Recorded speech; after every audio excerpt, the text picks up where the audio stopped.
Hello, everyone, and welcome to Trophy Gold, the Death Ziggurat on the Gauntlet calendar.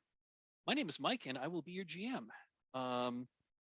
Couple of brief things about myself. I've been playing on the Gauntlet for about 2 years now. I've been jamming fairly regularly for about a year. I've been playing role-playing games for a very long time, and I've been playing indie games really for like the past 5 years or so. Trophy Gold is one of my favorite role-playing games, and I'm just really having a blast playing this.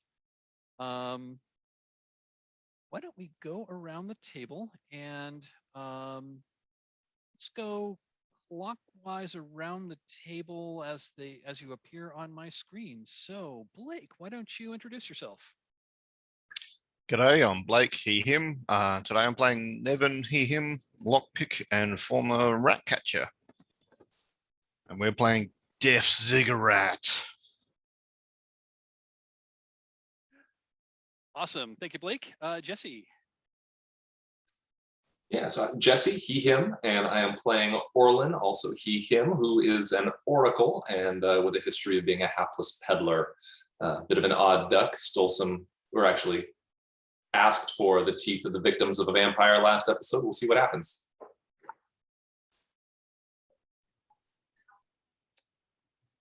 And I'm Josh. I am playing Kel.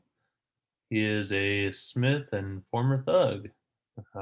He's definitely, looking to break some stuff, but hasn't had that chance yet. Fantastic. And we had another player who had been with us last week who couldn't make it tonight. Character is Ratung, so I think we'll quickly move that character into a place where he'll be able to rejoin when the players be able to come back, hopefully next week. Okay, I want to talk very briefly about safety tools. We went over our safety tools in quite a bit of depth last week, but we're the same players, so just very, very briefly, safety is important in a role-playing game. When we have put our emotions on the table, each of us have different life experiences, and what might be fine for me may not be fine for you. And safety tools are a way to not eliminate the danger, but will hopefully mitigate it and prevent some things from happening. And if something does happen reactively, we've got tools to pull things back and make it better. The first and most basic we're playing with is called Open Door. This just means that anyone can call a break at any time. Anyone is free to come and go from this game as they please. If you've decided this game isn't for you, it's absolutely fine to say, hey, you know what, guys, I'm out. Enjoy. Absolutely fine. Anyone can call a break at any time for any reason. Speaking of breaks, I'm going to call for a break. I'm going to call for about a 5-minute break at the top of every hour. That's Open Door. The second tool we're going to be playing with is called the X card. If you invoke the X card whenever that's a reactive tool. Anytime something happens in the game, whether it's in the game, whether it's out of the game, whether it's something that's happening between you and another player, the X card will pause the game and allow us to have a little bit of a discussion to find out what it is that we need to change in the game. And once we've talked that out, we'll then figure out whether we're going to back up and rewind the scene without the element, or we'll just like fast forward past the scene and pick it up, do a smash cut to something else. Or if it's an interplayer thing, we'll have a discussion to figure out what's going on and to figure that out player to player. One thing I do want to emphasize: if something happens in the game that makes you feel a little just decide to go with it in the moment. And if that same thing happens later, it's absolutely okay to X card something that you let slide earlier. I just want to make that clear. Any questions on the X card? Cool. And finally, we've got lines and veils. Lines are things are subjects that we agree to ahead of time that we will not talk about in the game. Veils are things that we need to tread with caution. They are things that we can acknowledge happens, that we may see signs that they happen, but it won't happen on camera, and it won't happen to any of the player characters. We had an off-camera lines and details discussion last time, and those are on our safety tools tab. And I'm just, as I'm thinking of it now, I also pulled them off onto a stick note that I have floating on top of my screen, just to make sure that I always am looking at them. On the off chance that someone in their enthusiasm like took their eye off the lines and veils and accidentally in their enthusiasm steps on one, try really, really, really, really hard not to. But if that does, immediately X card. I try really, really, really, really hard to keep these sacrosanct, but we are all human. So cool. Any questions about safety? Okay, let me give a quick recap of what happened last time. So you are a bunch of treasure hunters that were assembled in the city of Kaer Mega by priests of priests of the god of the yeah, I can't talk tonight. Priests of the goddess of life, death, and the afterlife. Saw signs. Oh, she's also the goddess of prophecy. Saw signs that a dread demon was going to be rising in the frozen wastes to the north, and that, to quote the adventure, find the Ziggurat and stop the demon from laying waste to our world before the true time comes. They told you that two other bits of information from their ancient texts was that the Ziggurat that she is imprisoned in is, quote, hidden in another realm, and that quote, her priests carry keys. So you had an overland trek of a week or so to into the frozen north, where you found this giant crater it doesn't look like it was blasted out of the earth. It looked like it was punched into the earth.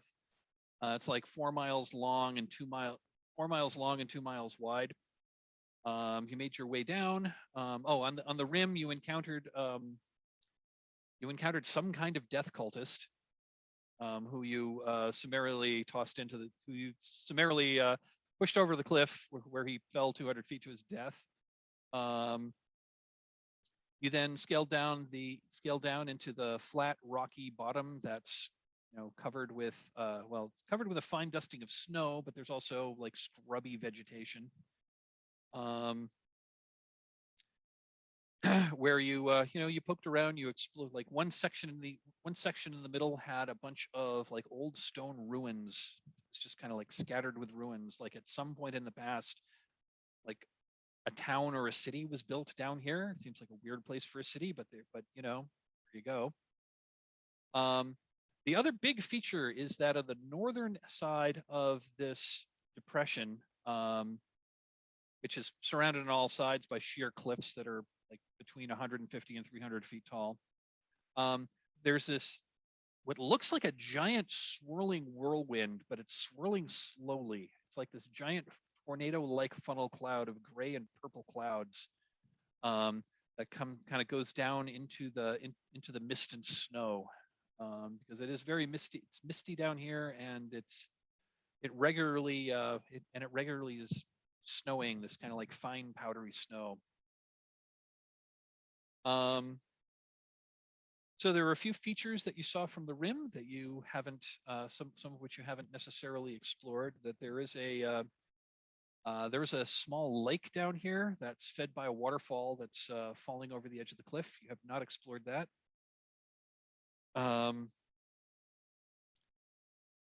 There was signs of some kind of an encampment, which you have not yet explored.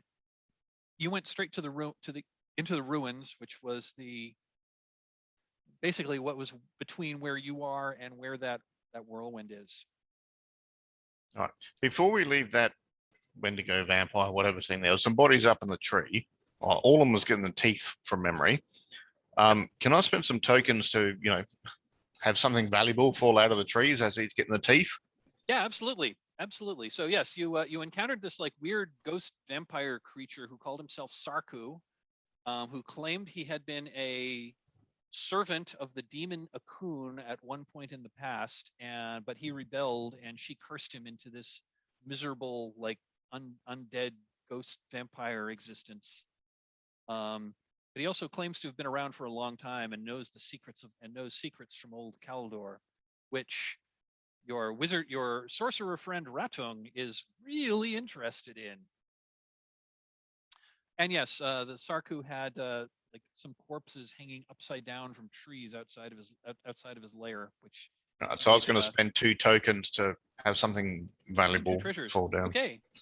Let me. Maybe a pocket watch. I don't know if that's too advanced tech I for was going to this. say, let me. Actually, this adventure has some suggested treasures. Okay.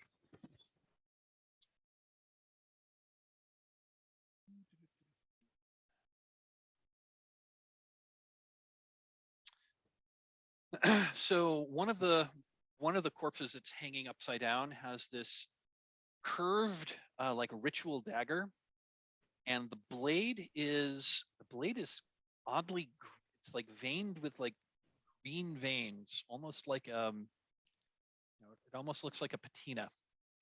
Huh. So is that worth 1 or gold, 1 gold or It's- 2 it's gold? worth- Because I spent it's worth- 2. I was gonna say that's worth 1 gold. And in another, you find a bag of bloodstained coins that is, so you can just like actually The best kind. All right. straight up take 1 gold. You can just take 1 gold. I mean, yeah, they're covered in blood, Okay. but Now, as I recall, Sarku or whatever said, we need to find one of these priests to give us a key to go to the other realm to get to the Ziggurat. And these priests are hanging around somewhere in the ruins. So that's where we're about to head to from memory, unless someone else wanted to do something. yeah, that's pretty much what he said. That you do need it. That these priests carry a key that will allow you to transition to like walk into the death realm, which is where the demon Arkun's prison is. He'll even go 1 step farther. It says, yes, and her servants have an encampment. And he just kind of gestures in the direction of that encampment that you mostly avoided to start walking through the ruins. So it's actually back in the other direction. You'll find her servants encamped there. So do we want to go to the encampment or the ruins? We're already in the ruins, right? I was going to say you are in the prop marked ruins, but you can but there's a lot of ruins, so you can kind of keep poking around and see what you find. So, oh yes, I think I said last time that the set goal was going to be find Sarku's lair, but then I realized that that's actually should not have been I need to retcon that, because the proper set goal here would be to obtain a Rot Priest medallion.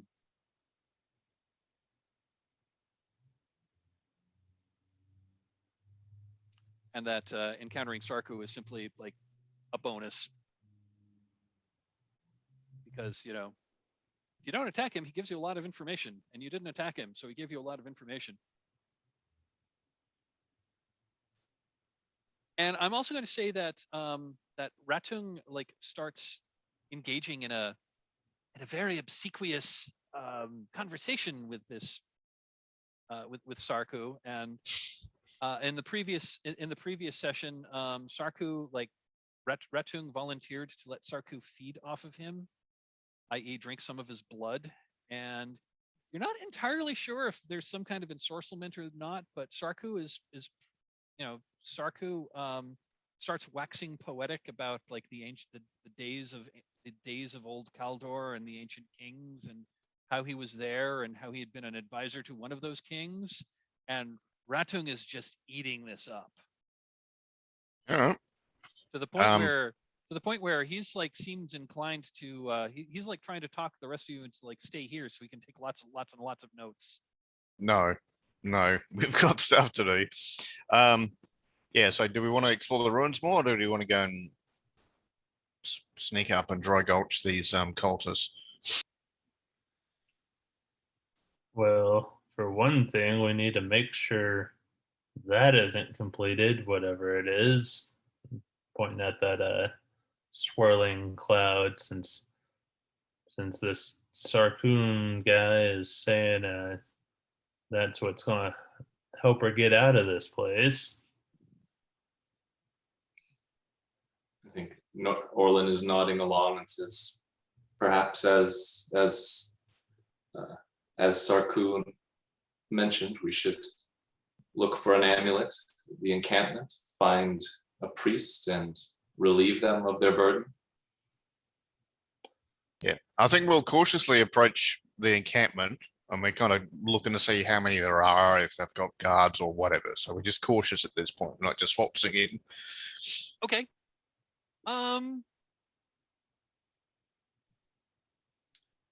Yeah, I think that's going to be a. I think trying to approach this camp cautiously. I think I'm going to call that a risk roll. Sweet, I've got security and surprise. Yeah, why don't you go ahead and roll for the party? So. Oh crap! I need that link up, don't I? Oh yeah. I forgot something. Yeah, I was gonna say I don't have it up either. Let me pull that. So before you roll, let's first figure out what are you afraid of? What are you afraid might go wrong? Or well, the cultists notice us, or something else in the ruins notices us on the way to the cultists. Yeah, I think I like the idea that the cultists discover you while you are, and maybe even get the drop. Maybe saw you before you saw them and get the drop on you. Okay. So I think that's a valid stake. So I'm going to say yes. Nevin's. I think Nevin's got skills that could definitely help you here. So go ahead and take one light die for that. Devil's bargains.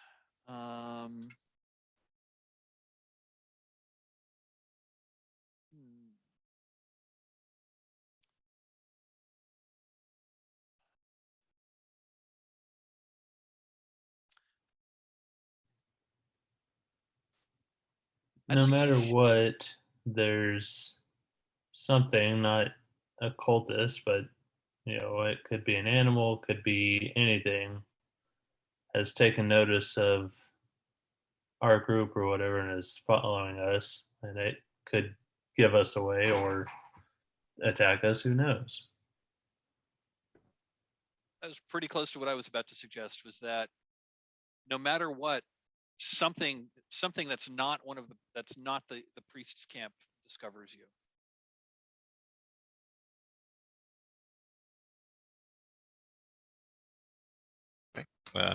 Jesse, you got one? Or? Honestly, that's the direction I was leaning as well already. So kind of, yeah. I'm gonna since Josh's was pretty close to what I was going to pose. I think I've got another one. No matter what, the weather turns and it gets both frigid and the weather turns and it gets frigid and like heavy snow starts to fall, which greatly limits your visibility.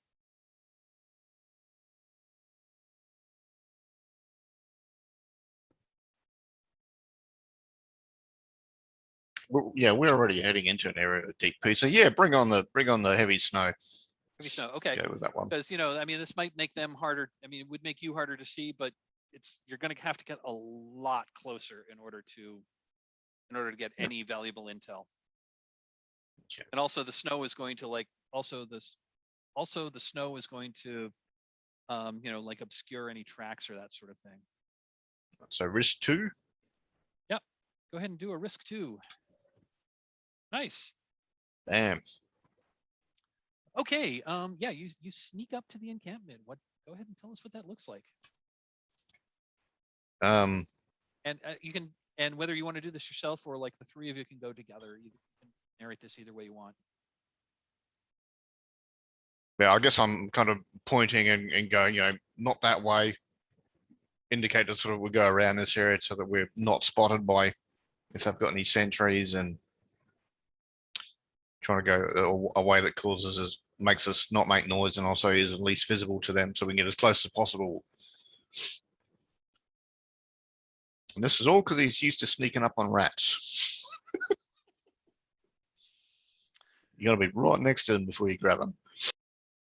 So now that you've got close enough to start like trying to get some intel. What are you just trying to?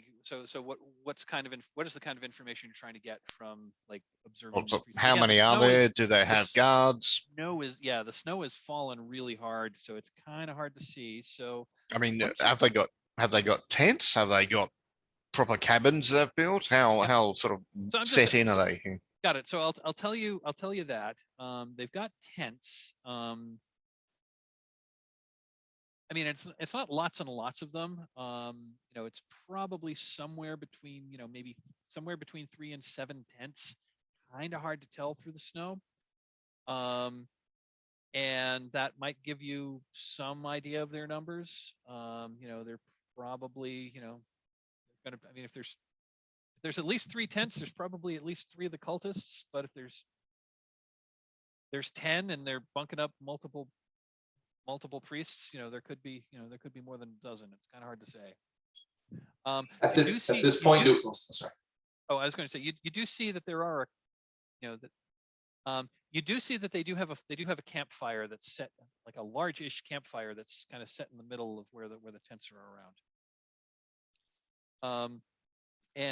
Trying to find stuff out, that does mean that you are asking questions about the world. So I gave you that stuff as a freebie. If you want to try to get more, I think that would be a hunt roll.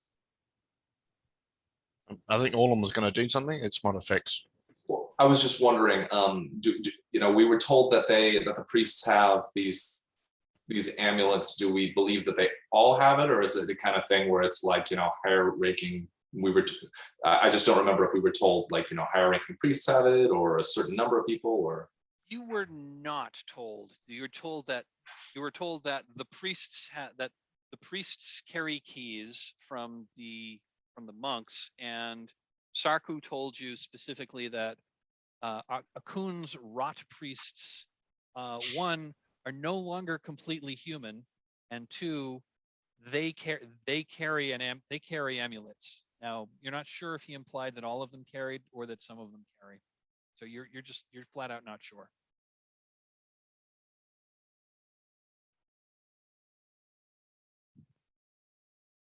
What are you doing? And if you want to try to gain more information from your spying, I think that would be a hunt roll.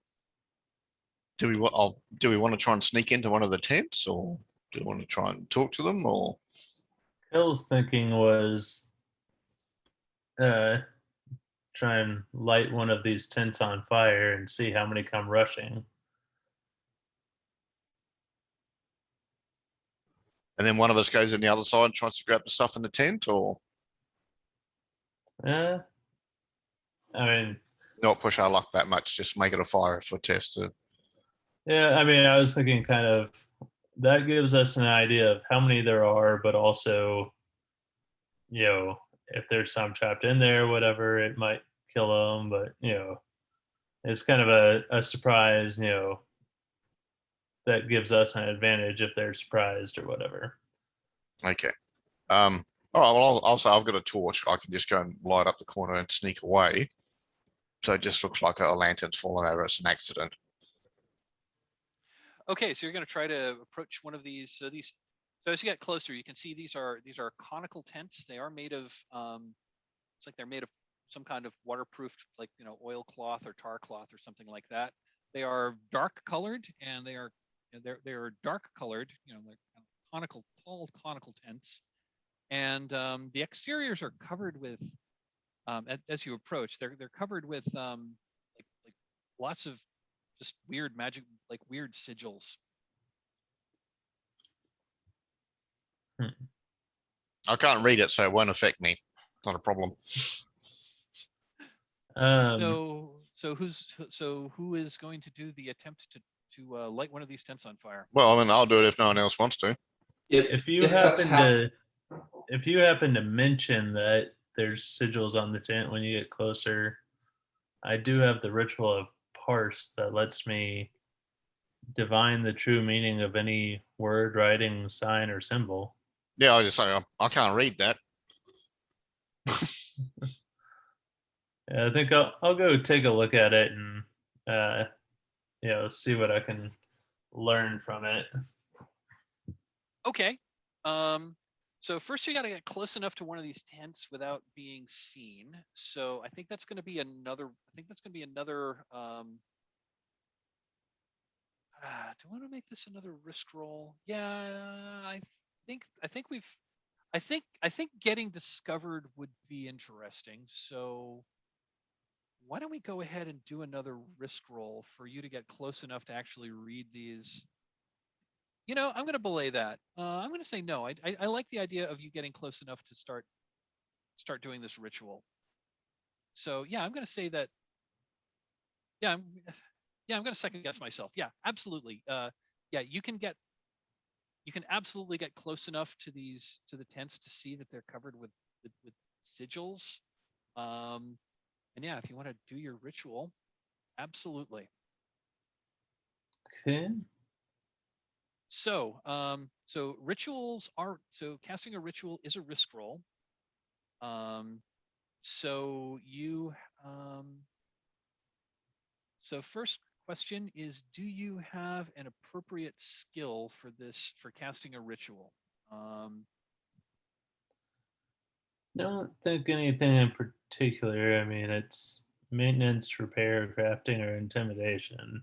Yeah, I'm not thinking any of those really apply. I mean, there are a number of like magical skills that generally apply, and also depending on the ritual, you like some other specific skills may apply. But I'm not really seeing any of your skills that would really. The only thing I could maybe make an argument for is like, because my drive is restore the temple of Tenahalt, and I have crafting, that maybe I've learn sacred symbols or something, that I would carve into the wood or something. But that's about the only thing I can see having any chance. I'm not really seeing any that would really help you with casting a parse ritual, so I can't give you a light die for that. Devil's bargain. I think an obvious devil's bargain is, no matter what, casting this ritual attracts their attention. He's got a spyglass. Can't he stand back a bit and use a spyglass? Oh, that's true. I hadn't thought of that. Yeah, I didn't think about that either. I mean, he might still attract their attention on like a mystical level, but he doesn't actually have to get that close. I was going to say, I think my yeah, you can. Then again, yeah, you got the spyglass, but you also got heavy snow. I don't know if you've ever tried to use a telescope in the snow, but it doesn't really help you much. Yeah, I can't imagine it would help that much. So I'm gonna say, if we hadn't done the earlier bargain of there being heavy snow, I'm gonna say you're gonna need to actually get pretty close. You're gonna have to get pretty close to actually see them well enough to do your parse. So I think my devil's bargain is still on the table, which is casting this ritual is going to attract their attention somehow. Anyone else have one?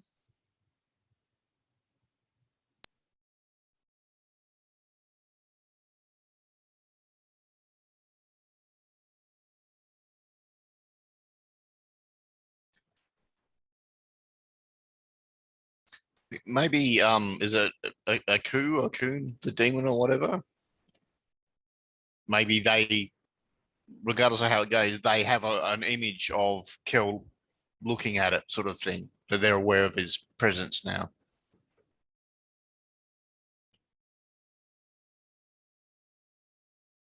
So you're saying your offer is like the demon herself becomes aware of this?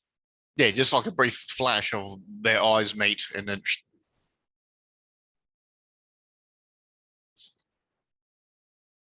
Basically, like when Frodo puts on the ring the first time. Yeah. Oh, I like that. That'd be cool. You wish to accept either of those, or Jesse, do you have one to offer? I feel like I'm super boring on these right now. I don't have anything specific to offer on that one. No. Would you like to accept? So there's two bargains on the table. If you want to accept one, cool. If you want to amend one and make a counter offer, and if everyone's okay with that, we'll go with that. I think I like the idea of Blake's idea. I think that's pretty cool. Okay, so you get a light die from accepting a devil's bargain. You are casting a ritual, so you must use it. You must include a dark die. So why don't you do a risk 1/1? Oh, Okay. Your ritual goes off. Perfect. Your ritual goes off perfect. So why don't you go ahead and why don't you tell us what casting this ritual looks like? I think for him, it's kind of it's more of a subtle one since it's a reading. You kind of does a prayer to his god, and you see kind of like a flash of light in his eyes, and then his irises glow while he's reading this stuff. Okay. So you're looking at these sigils that are stitched into stitched in. So now that you're seeing it close, and now that you're looking at through this magic through your enchanted eyes, you can see clearly that these are sigils that were stitched painstakingly into the cloth with silver thread. And you're looking at these sigils, and they're not really doing this, but you kind of see them shift before your eyes into a language that you actually understand. And they just more or less, and they are just many praises to Akun, the World Ender. Several other names that Akun has been called over the years. Phrase, and there's also sigils for death.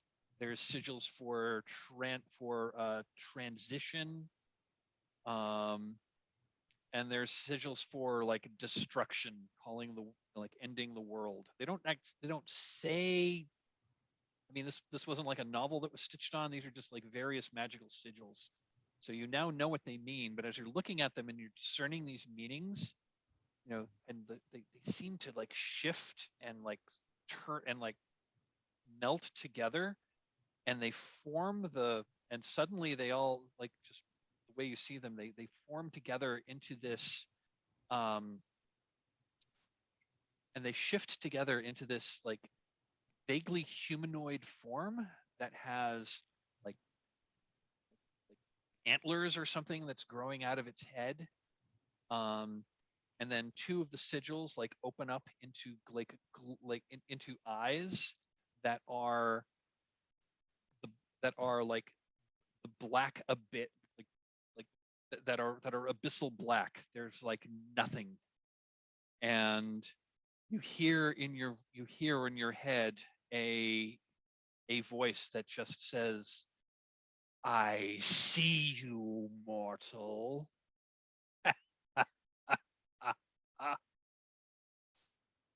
And then the spell breaks. Your ruin increases. You felt this enter your soul. Yeah, I think that happens, and I fall backwards as I stifle a cry and shut my eyes, and shutting my eyes is what kind of cuts it off.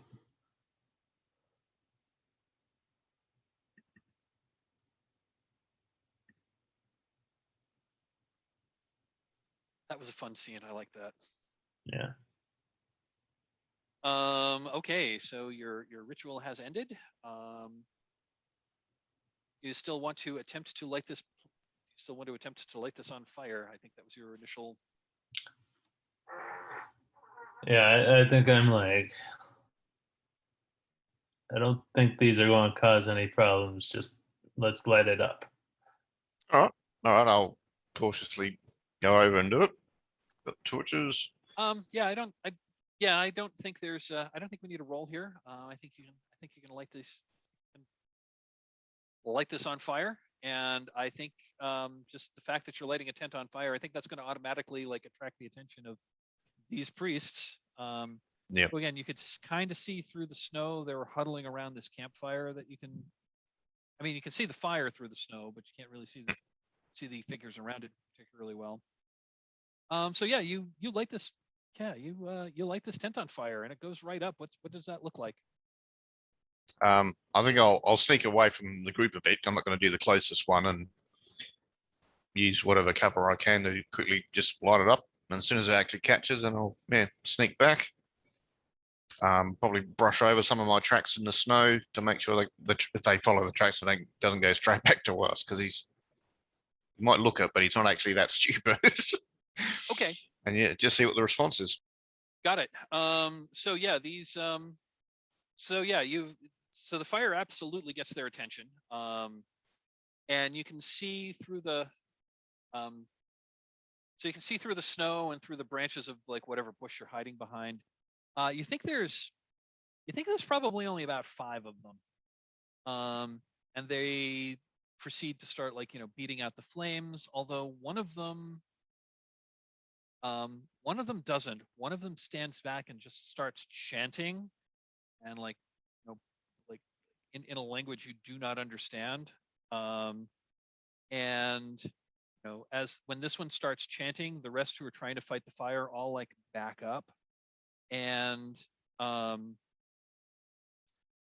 in this chanting, he's clearly casting some kind of magical spell.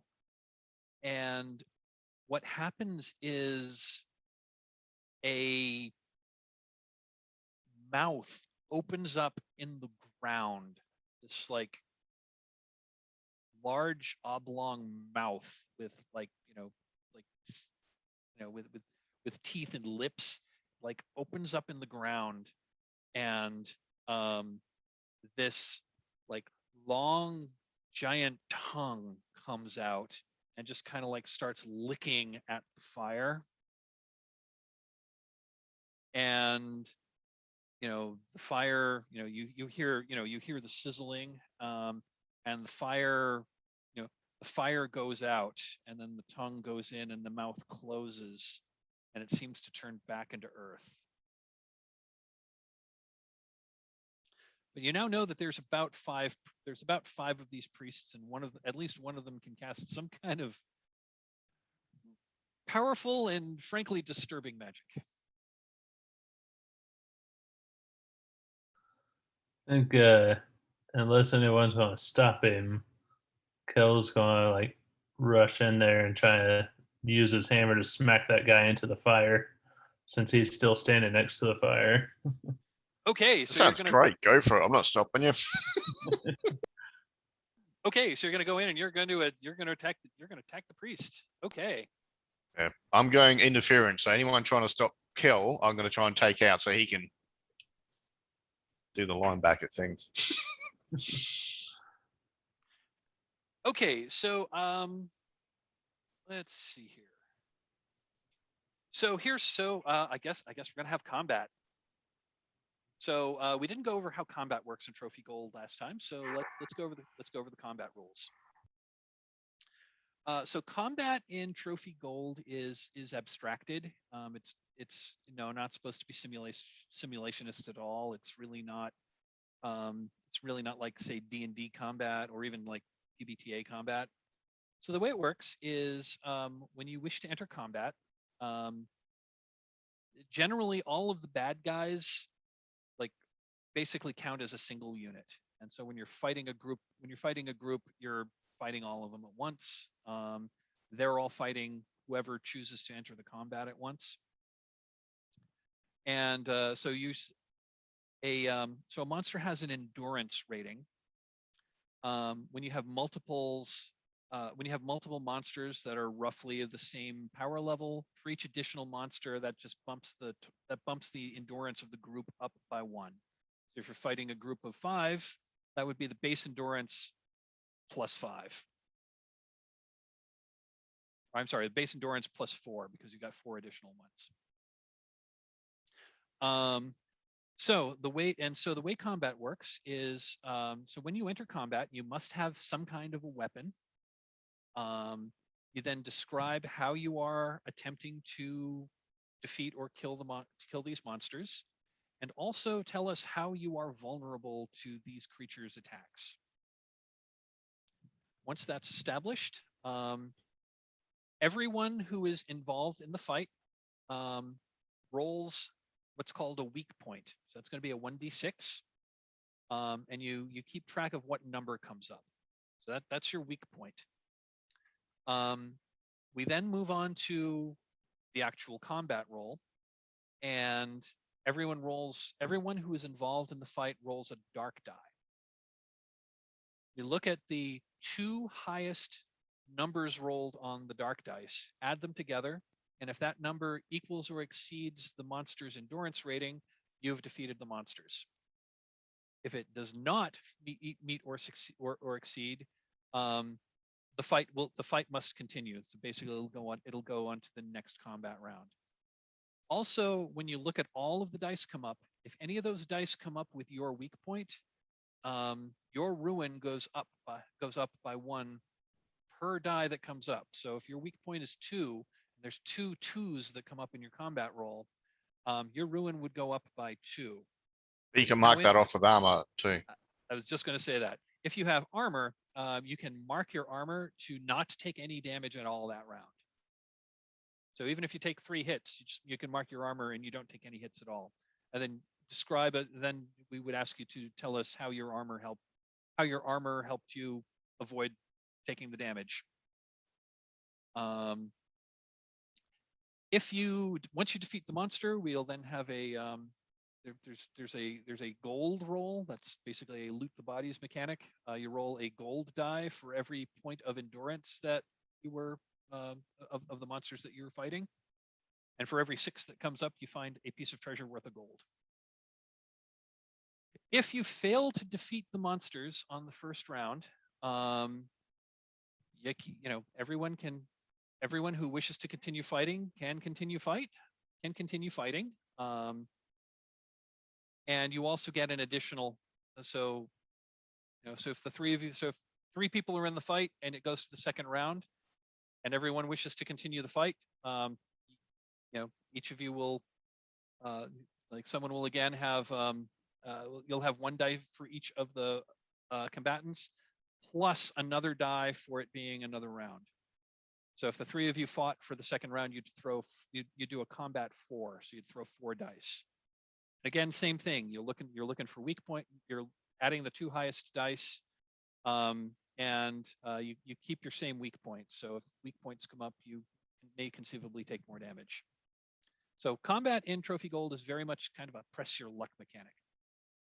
If you have engaged in combat and you have a weak point, you've rolled a weak point, and you decide that you don't want to fight anymore, you can absolutely withdraw from the fight. However, you must pick someone else to give your weak die to. And if your weak die had the same value as theirs, you roll a new one.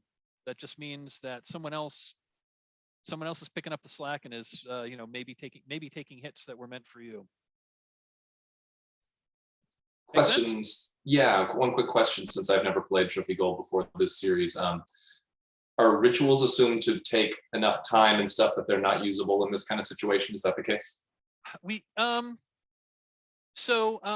can use rituals in combat. There's no the rules for using rituals in combat are deliberately vague. My understanding is that Jesse Ross is in the process of writing some new rules to put more guidance around how to use rituals in combat.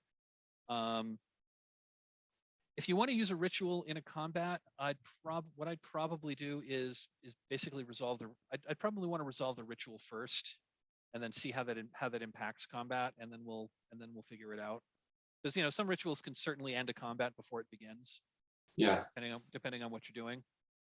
It can certainly do things, especially if you're fighting groups. Like if your ritual takes some of them out, that could seriously knock down and like reduce the endurance of the monsters that you're fighting.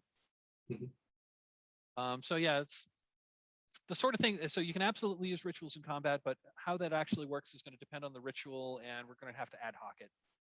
Okay. Then with Kel running in, I'm probably going to want to, if I see that, I'll probably try to perform a ritual very quickly as I see where he's going. Okay. You want that now? Yeah, that's probably, yeah. Let's go ahead. Let's go ahead and do that first. So yeah, Kel is running in. Okay. So Orlin, what do you want to do? Yeah, so I think we get a shot of Orlin obviously, looks at Kel, looks at the priest that he's running towards, and I think Orlin just immediately drops to his knees in the snow there, and I think his eyes kind of roll back in his head, and we start to hear animals and all the creatures in the area start to make noises, birds chirping, smaller animals on the ground chittering and whatnot. And I'm going to use my ritual medium. It's surface thoughts of nearby creatures enter and overwhelm a target. So I think I'm going to attempt to basically overwhelm the mind of the target that Kel is going for to make that easier, since he's going for the biggie of the group here. I love it. Yeah, absolutely. I think how this is going to work is if this were one other thing I didn't mention about combat rolls is monsters generally have a weakness, and if you can exploit their weakness, that reduces their endurance by 1. So I'm going to say that this isn't his weakness, but I'm going to say that if this ritual is successful, it's going to be as if it's going to reduce that guy's endurance. So it's going to make him easier to fight because he's going to be too distracted to fight effectively. Awesome. Make sense? Okay. Yeah, So totally. Cool. So yeah, awesome. Let's go ahead and resolve this ritual first. Okay. So do you have so first of all, casting a ritual is a risk roll. So before we start, I think it's clear what you want to happen. What are you afraid what's the worst that could happen here? What are you afraid might happen if this ritual doesn't go well? I think it could probably end up on a mind that I don't intend it to. Either the distraction, either mine or one of my companions here, possibly. Okay, the spell works, but it affects the wrong target. I could see that. I love it. Yeah. I love it. I think that's a great stake. Nice. Okay, Devil's Bargains. No matter what, casting this ritual actually attracts these creatures whose thoughts are overwhelming you. So you may have to deal with, so that could conceivably mean you're going to have to deal with, so like once the ritual's over, you may have to deal with angry animals that are attracted to the area. Gotcha. So that's a devil's bargain on the table. Anyone else have one? Yeah, I'm thinking no matter what, whatever target or whoever's mind you end up in, you'll have a link. So like, if I were to like succeed and push the guy in the fire, like you may not physically get hurt, but you like would feel that kind of pain or whatever happens to that person. Okay, you'd get so I would interpret that to mean you would get a condition related. So there's some kind of feedback. So no matter what, you're going to get some kind of condition based on what the target's like mental or physical state is, depending on how that comes out. I like that. I kind of think as part of the channeling the creatures' sort of voices, you get some of the link. So you're not overwhelmed, but you're not alone anymore. There's always animal voices in your head from now on. But any animals that are near you, you just got like an open receiver to hear animal thoughts and stuff. Oh yeah, so you'd get a condition. Yeah, so you'd get an appropriate condition. We'd figure out what we'd call it. But yeah, you're basically you can hear animals' thoughts and you can't turn it off. Yeah, you're Ace Ventura.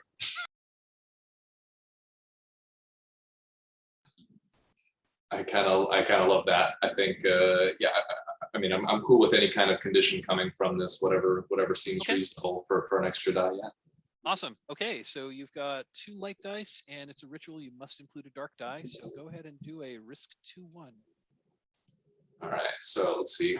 So that's / risk space 2-1 2-1. 2 space. I'm sorry, Space 1. Yeah, it's risk space 2 space 1. Gotcha. Okay. That's a 4 with my dark die. It's a dark highest. 4. So a Yeah. 4 is a 4 is a success with a complication.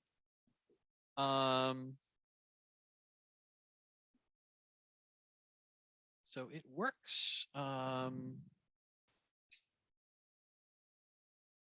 Yeah, I'm gonna say it works. And I'm just gonna say the complication is it doesn't work quite as well as you were hoping.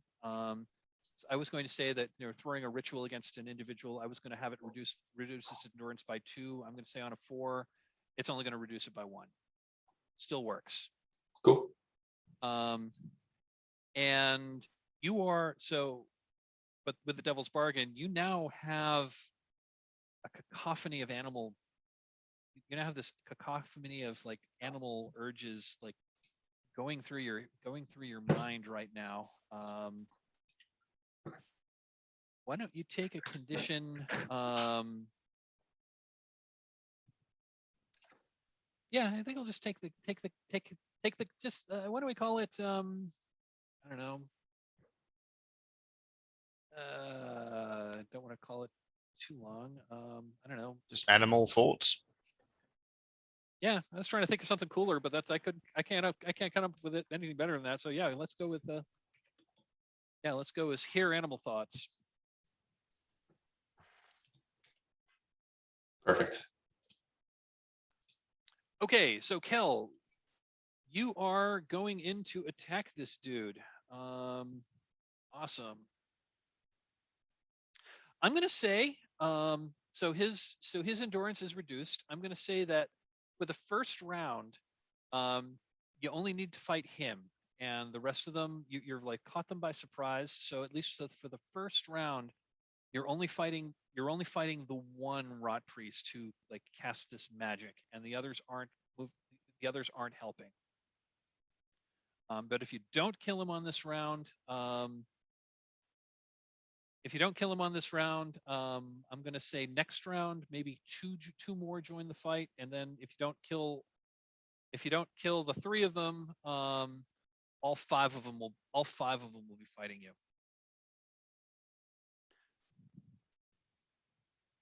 So, you're rushing in to fight this guy.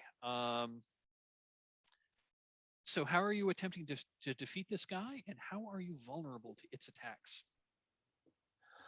Yeah, like I said, I'm kind of just bull rushing in there, and swing my hammer and try and knock him into the big fire. I think part of the reason I'm vulnerable is I'm a big guy, so I'm not, I'm probably decently fast, but not the fastest there is. And also, he's a big target, so Cool. I'm probably making plenty of noise. Awesome. Orlin, I think you were casting the spell. Are you I'm thinking you're probably not going to be able to join the fight this round because you were like finishing up casting your spell. Nevin, are you joining the fight? Yeah, I'm going to flank this guy. Okay. I think Blake, you already rolled. Yeah, you already rolled a weak point. So yeah, Kel, go ahead and roll roll weak. So that's /weak. Yeah, I've got it on there. It's a 6.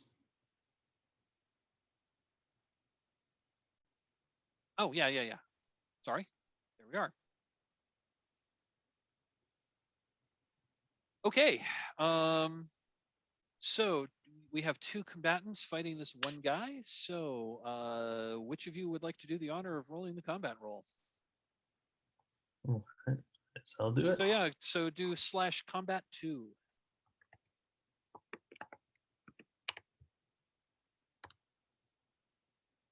Nice. Seriously, both weak points. Both weak Excellent. points. Uh, However, you killed this guy. So go ahead and narrate how. Go ahead and narrate how. you can say I didn't even get there, Sean. You can take all the glory and kick his ass. Go for it. Yeah, I was going to say, you were the one who. So Josh, your character initiated this. So if you want to go ahead and describe how you defeat this guy. Oh, and now that you get close, let me describe what he looked like a little better. So he actually looks quite a lot like that demonic figure you saw in that vision when you cast the parse spell. They're tall, gaunt, like at first, vaguely humanoid, and they're wearing furs. But their furs don't fully cover their front because down. Also, they're all hairless.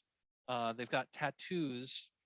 They've got tattoos on their heads, and they're all wearing headdresses that are decorated with antlers. The most disturbing part that makes you realize what Sarku was saying is they are not human is that in the center of their chest, from about their breastbone down to maybe where their navel would be, is this vertical mouth that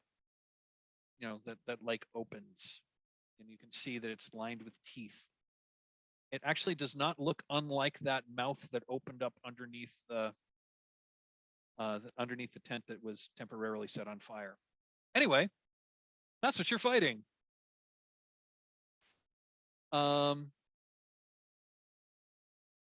So that's just a little more. So go ahead and tell us how you defeat this one guy, and also tell us. Also, each of you tell us how each of you took a hit. I think, basically, like I said, I kind of bull rush at him and swing my hammer straight at his chest. And it's definitely enough force that, I'm knocking him into the fire. But I think, that mouth, whatever, kind of latches onto my hammer and yanks me in with him. I kind of roll out of it, but, it gets my arm or something, where my actually, Or if you want to avoid the hit, you can mark one of your pieces of armor to avoid taking. yeah, I think that's what I was about to say. I think I want to mark my apron, which this seems appropriate that my blacksmith apron would protect me getting pulled through the fire. Absolutely. So So yes, you do not take the hit.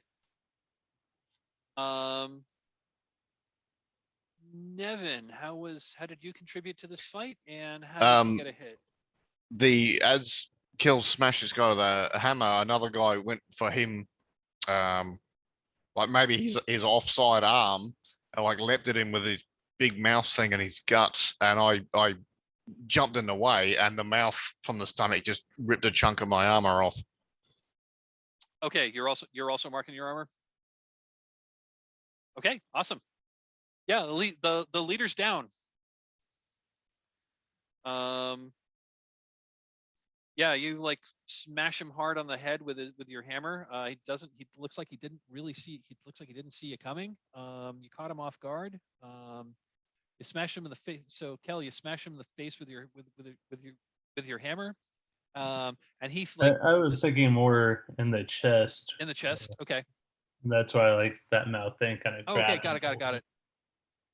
So yeah, you smack him hard with his hammer. He staggers back, falls into the fire, and between the blow and landing hard and getting burned, yeah, he's out.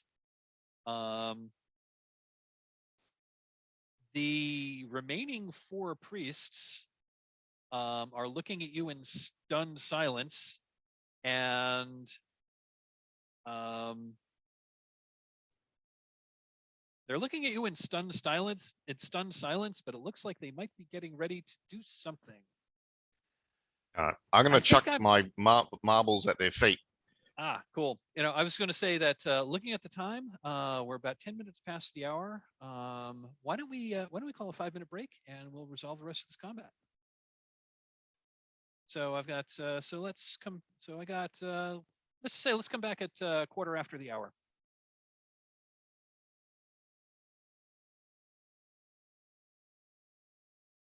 And we're back. So Jesse just asked in chat how conditions work. So conditions are generally they're fictional positioning. They color how they color how things work. Usually, but not always, conditions are sort of like negative things that will negatively impact you in some way. I think one of the classic examples is if you took the condition, if you had the condition say sprained ankle, you can still get around, but I might make you roll risk rolls for things that I wouldn't normally make you roll risk rolls for. Like if you've got a sprained ankle and you need to run across the field, normally I'd say, okay, fine, to run across the field. But if you've got a sprained ankle, I might like, well, that's going to be a risk roll. Other things they may be, other conditions may impact, they're purely fictional. One thing that I've done, and I think this is an innovation that I came up with that some other people have run with. I've been doing conditions that are positive. They're basically a magical effect that basically, like you've got a condition, but it's a special effect that at any time you can choose to automatically clear the condition, and when you clear the condition, an effect happens. Like one that I've used was, like blessed by the goddess. So you could clear the condition at any time when you are blessed by the goddess to avoid taking ruin when you would normally take ruin. So it's kind of like meta armor. But it's one time. But those conditions are generally one-time use. There was another one that I gave. There was another one that I put in adventure that I don't think anyone encountered it, which was like wisdom of the ancients, which was at any time you can clear this condition to suddenly gain like instant mystical knowledge that would help you in this situation. So basically you could use it, you could clear the condition to take a light die when you would normally not be able to because you didn't have an appropriate skill. I've put that in a few incursions I've written, and I've seen a couple of others that have read them, thought that was cool, and have picked it up. So it may be showing up elsewhere. I'm not really sure. I know when I mentioned it on the Trophy Discord, Jesse kind of liked it, which I thought was kind of cool. So those aren't super common yet, but I know there's others. So conditions are not necessarily negative. They're just something that's now true in the fiction that may affect the game in some way. Make sense? Yep, perfect. Thanks. Awesome. That's what I was assuming, but just wanted to check. Cool. So, okay. So the remaining four rot priests, I'm going to say now that you're close enough, even though the snow is still falling pretty hard. They at first they seem to be in shock. One of them is wearing this like iron demon mask. The rest of them aren't. They look like they are getting. Looks like they're like getting into like defensive positions. Like if you're gonna keep fighting, they're gonna keep fighting you. But it looks like they're waiting for you to make the first move. What do you do? Throw marbles at their feet. Okay. Yeah, you can totally do that. I'm going to say that's just going to give them some. I'm going to say that's really cool. I don't think there's a roll required here. I'm just going to say that. Yeah, that's gonna complicate their footing. And if you do actually fight them, I think that's going to be that's going to exploit their weakness by 1.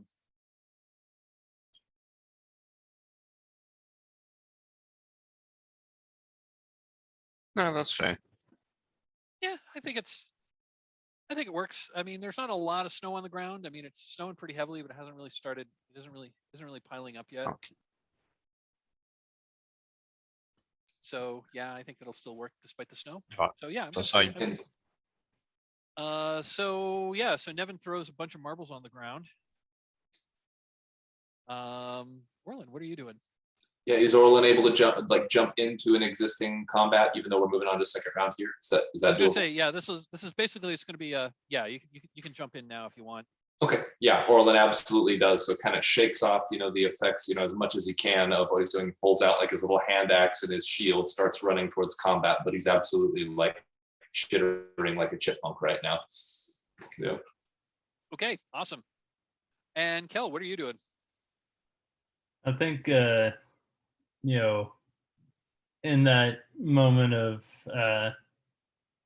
Nevin throwing the marbles, whatnot, that I've kind of let my the head of my hammer kind of sit in the fire a little bit, so it's nice and hot, and Nice. then once things seem to get moving, I'll rush in as well. Okay. Yeah, I'm gonna say this is sort of a new combat, but kind of not. I'm gonna say if you want to re-roll your weak point, so Kel and Nevin, if you would like to re-roll your weak point, you can. If not, you can keep. No, I might your as well existing keep it. one. Okay. What's the odds of it coming up again? Come on, this dice roller has to be nice at some point, right? There is that. Okay, cool. So yeah, you are fighting the remaining 4 rot priests. Awesome. So I guess why don't we go around the table again? So I think Kelly, you were taking lead. You're kind of taking lead on this fight. So go ahead and so how are you? So how are you trying to defeat these guys, and how are you vulnerable to them? Like I said, I think I pretty much just I heated the end of my hammer up, and so I'm he's kind of just a blunt weapon himself, so he just kind of rushes in head on. Which again, he's big dude, so fairly easy target, and he's probably making the most noise, and also having seen him take out their leader like that, they might target him more. Got it. And how are you vulnerable to them? I think that was what I was saying is, with, that they might be more targeting him. Oh, okay. Okay, got it. Or more focused on him, since Nope. Okay, they might perceive him as the biggest threat. got it. Okay. Orlin, same question. How are you fighting these things, and how are you vulnerable to their attacks? Sure. So I think Orlin is definitely, the way I see it, I guess the action was happening away from Orlin at this point because Orlin had just done that ritual. Orlin's kind of just joining in. I feel like it's one of those situations where he would he's running in with his axe, his little hand axe, raised and ready to come in. And if he didn't have this, animal thing going on in his brain, he probably wouldn't be making the noises he is, and he might not even notice them. But I think it's one of those things that the chittering he's making absolutely gets at least a couple of them to turn his way, so that he's not Love it. he's a known quantity coming at them at this point. So yeah, going in axe wielding, but definitely not stealthy at this point because of the noise. Got it. Love it. And Nevin, same question to you. Because you said there were 5 of them left. There were 5 total. There are 4 left. Oh, okay, Killed so their it's leader. 4. I'm gonna consider this basically round 1 of a new combat. Maybe a bigger one step towards him, because I'm gonna make an example of this little shit sort of thing, and steps up, he's thinks he's going to quickly, and we're in melee, so I can't run away because I've just put marbles on the floor. Okay. So I think everyone has a weak point rolled. So who wants to do the honors for a combat 3? You want to do it, Jesse? Yeah, you got it. Let's see. Here we go.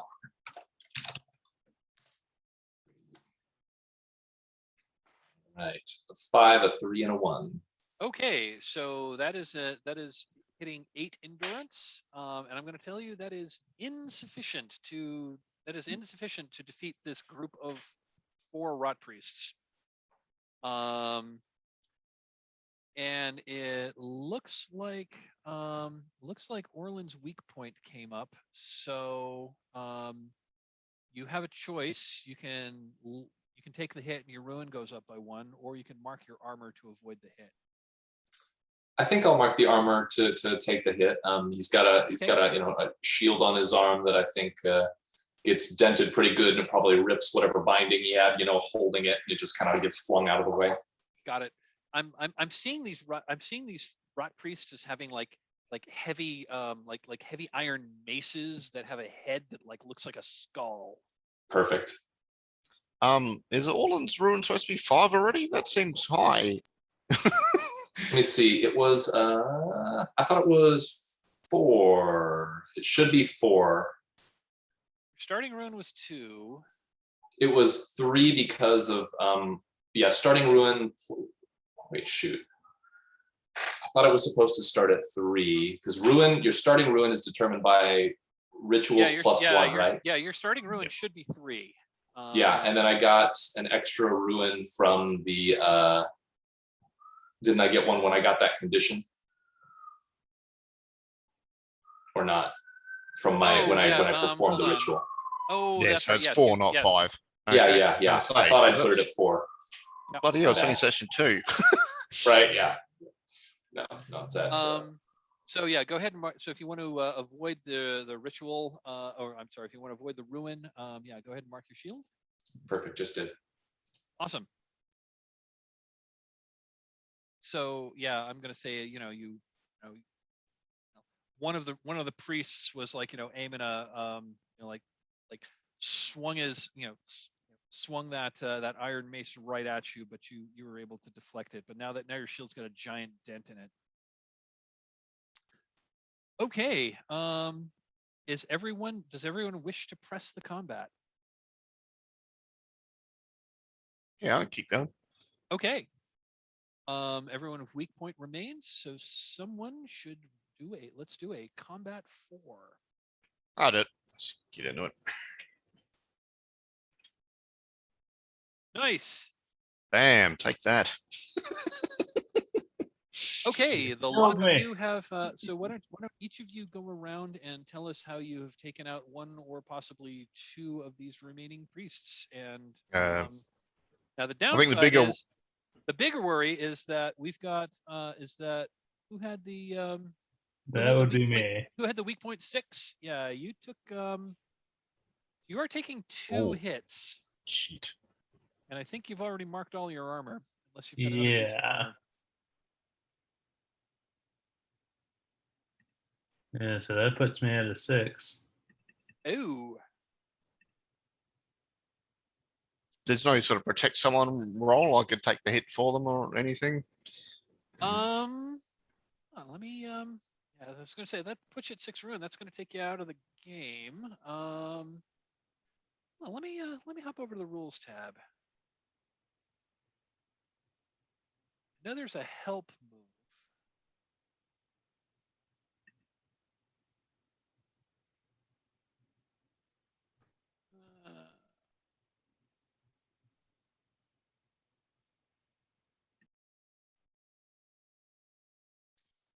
Another treasure is make a risk roll. Yeah, I don't think there's a way to. And you can't swap a ruin for a condition or something, or Not in a combat roll. That pretty much just straight goes to. That pretty much just straight goes to ruin.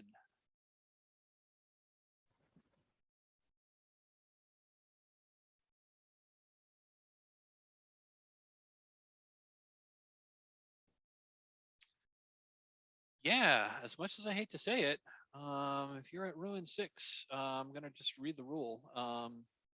When your ruin reaches 6, you lose yourself to the wilds that have been growing within you. You can choose to simply die, or to become a monstrosity in the service of the darker forces of the world.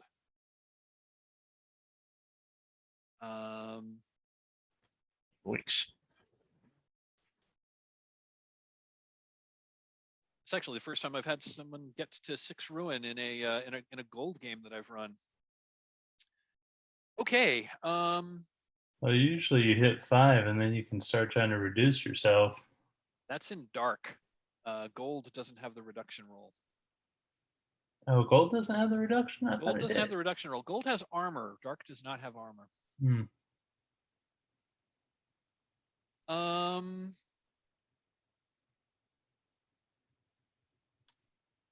What about Hearthfire stuff to reduce ruins? Can he kind of be on his deathbed and he talks about something from his childhood and that reduces his ruin or something? I don't know. I'm sorry, I missed the first part of your sentence. Could you repeat that? You know the Hearthfire rules for like healing and talking, narrating a personal scene or something. Could he sort of be on his deathbed and lower his ruin by talking about when he grew up as a boy on the farm or some shit? I don't know. Okay, here's a because I'm actually not interested in like taking your character out. So why don't we do this? Why don't you stay at go? Why don't we? So I'm just going to ad hoc this. Why don't we go? Why don't we go ahead and I can take it instead. I've got okay. I've got an idea, and I'm just kind of like making this up as I go along here. But bear with me. See if if this sounds good, we'll do it. So you're fighting these rot priests. I'm going to say 2 of them weren't actually like 2 of them were actually fighting with arms, but 2 of them were like were like doing spells or rituals of their own. I'm going to say one of them hit you. One of them like cast a spell on you, and it was this like spell of it was a spell of enchantment, and what he was trying to do was like get you to join them. Basically, he was trying to infect your mind with, with the temptations of the demon Akun, with temptations of like great power and great, like great power in all that she wishes in return is your soul.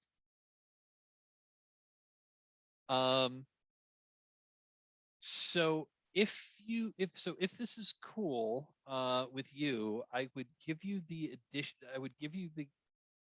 I'll let you stay at 5 ruin. But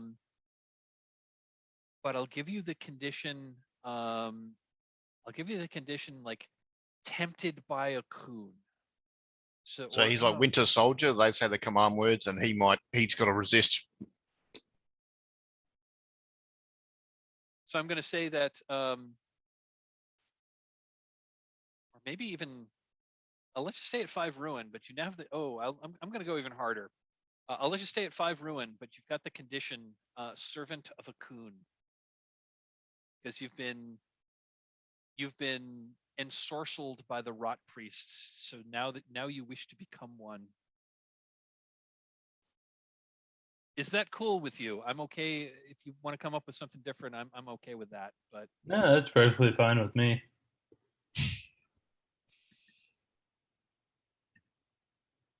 What could possibly go wrong? Exactly. yeah, it's a gold, which is we really wanted to be playing dark, didn't we? That's what the Maybe dice want. maybe when he did the sigil thing before, that kind of opened the door, and then when they did the Right. spell, that kind of Some That's what kind I of was kind of resonance. thinking. Some kind of resonance between the spell you cast earlier. Yeah, so servant. And so we're gonna see. So what we're gonna see is like as the like this priest like like casts this spell, and what the viewers at home see is the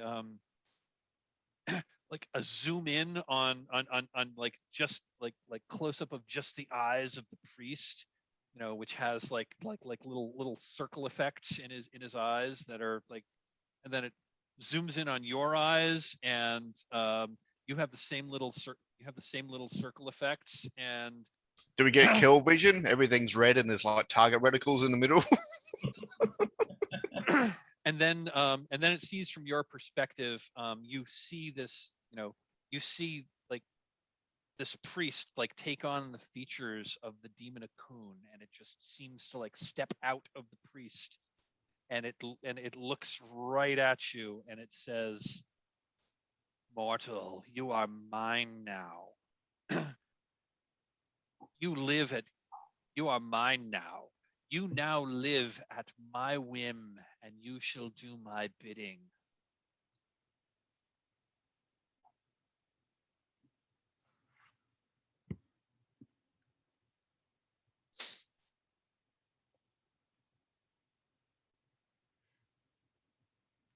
Yeah, I don't know if I think it's kind of heat of the moment or whatever. It's maybe he lowers his hammer, or like there's definitely something off about him, and that. Yeah, I'd like you to take the condition servant of Akun. How do you spell that? AKUHN. Ratung will say, "Oh, good work with the hammer. These guys will regret ever meeting you." And if you want to get technical, the U has an umlaut, but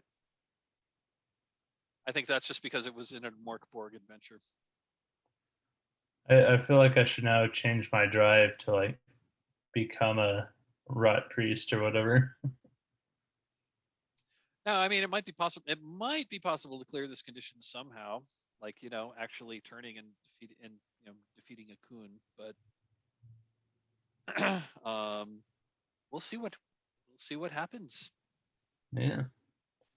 So again, how this condition might work is, if you're actually confronting Akun and you wish to defy her wishes, I may make you do a risk roll. I may require a risk roll in order to overcome it. But we'll figure this out in play. So okay, yeah. So Blake, why don't you go ahead and tell us how Nevin takes out two of these rot priests, and then Orlin, go ahead and you do the same. I think Nevin will kind of, hiss like a rat, like, and just leap on one and stab him and kind of riding him around from the top. And as soon as the other one comes close, just leap onto him and stab. I love it.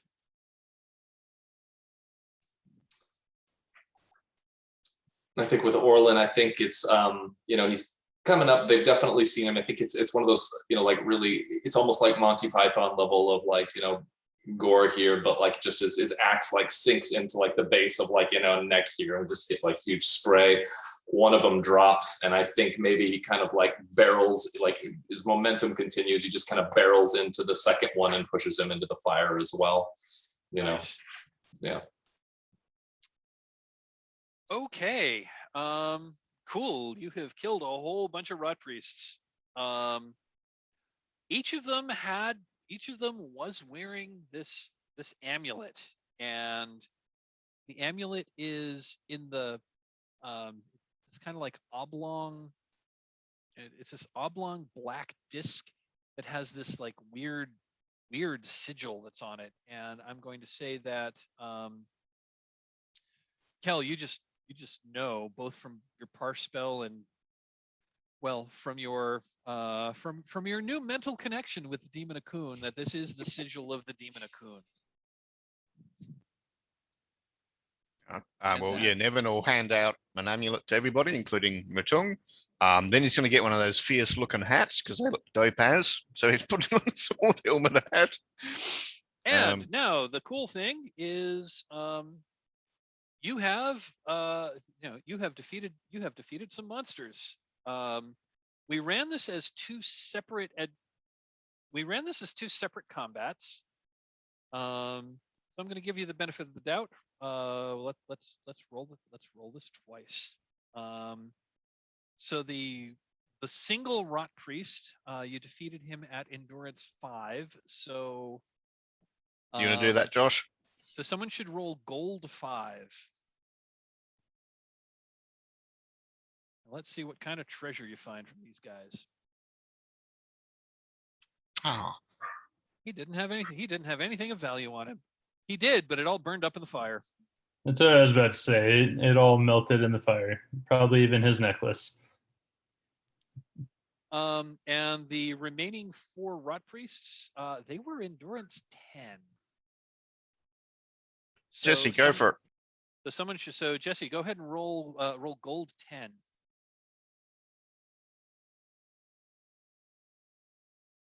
Two gold there. Okay. So I'm going to say one of. I'm going to say. So I'm just going to. So I'm going to say the treasures that you find from the rot priests. The one who had the iron demon mask, that's valuable. That looks old. It looks really ugly, but to the right collector, that would definitely be worth a gold. So someone should write down iron demon. So someone who wishes to claim it should write down iron demon mask on their found iron demon mask, 1 gold on their found equipment. I'll kind of wave it at Kellen. You know, you're a blacksmith. Can you do something with this? Oh, Kel, this mask looks awesome. And you know what? I'll tell you, this wouldn't work for anybody else. If you want to actually wear it, it would count as armor. And I think, if he's, waving around, whatever, asked me, I'm like, not here. I couldn't do anything to it, but I could certainly bring it back to my forge and work it into something. So yeah, go ahead and add it to your found equipment. Iron demon mask, 1 gold. And again, if you want to wear it as armor, you can use it as you could use it as a piece of armor. It only works as armor to those who are servants of who are servants of a Kood. Definitely taking one of the hats.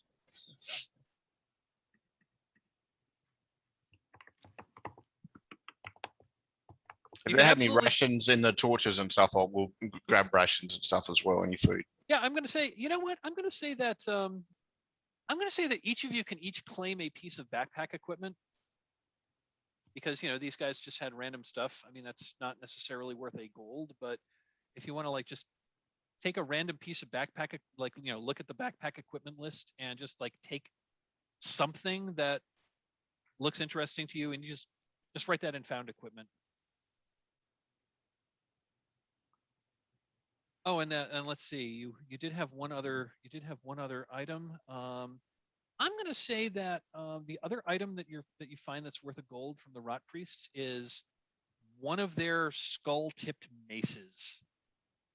Is a fine manufacture. It's worth a gold, and it also counts as a weapon if you wanted to claim it as a weapon. Well, I'll have it if no one else wants it. I think Orlin will pass on it. Yeah, just like you have it. Sure. And there are also, so you've killed all these rot priests. There are also some tents that you could conceivably poke through and see if you find anything interesting there. Oh yeah, and each of you can claim a those. And each of you has a rot priest amulet. It's not actually worth anything, but it is a magic item that has a very, very specific use. Basically, this will allow you to somehow pass into the death realm. Awesome. Yeah, I think Orlin would kind of start poking through tents, and I'd actually. Am I able to spend a token for treasure here? Well, you can, but I was going to say, why don't you go ahead and make a hunt roll if you're Oh, sure, yeah. poking around looking for treasure. Absolutely, sounds good. see. Do you have a, so you get one light die for asking questions about the world and poking around and looking for stuff. You get another light die if you have an appropriate skill or piece of equipment. I'm thinking, I mean, potentially my trading skill, just in recognizing something that might be valuable. Yeah, absolutely. Yeah. Okay. So Yeah, let's do it. Let's go ahead and do a hunt 2. All right.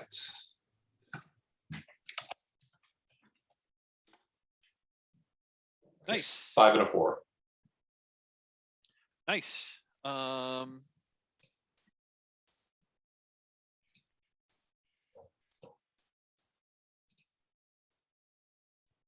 Yeah, go ahead and take a token. In one of the tents, there is the partially dissected corpse of a person. Like just kind of like splayed out on the table. Its abdomen is open and its entrails were like pulled out, and it looked like they were doing some kind of divination, that is normally done with like the entrails of doves or frogs, but this one was doing it with the entrails of a human. Hang on. They knew And guests were coming. They didn't even cook the meal. Jeez, that's rude.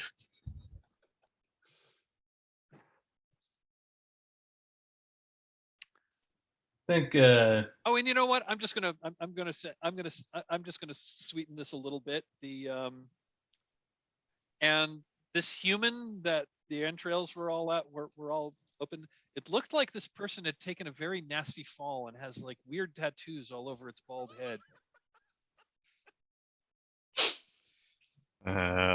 Well, I softened the meat before they were going to eat it. Alrighty. So is there any? You can totally spend it, and you can totally spend a token to find treasure if you'd like. Also, 6 lots of teeth.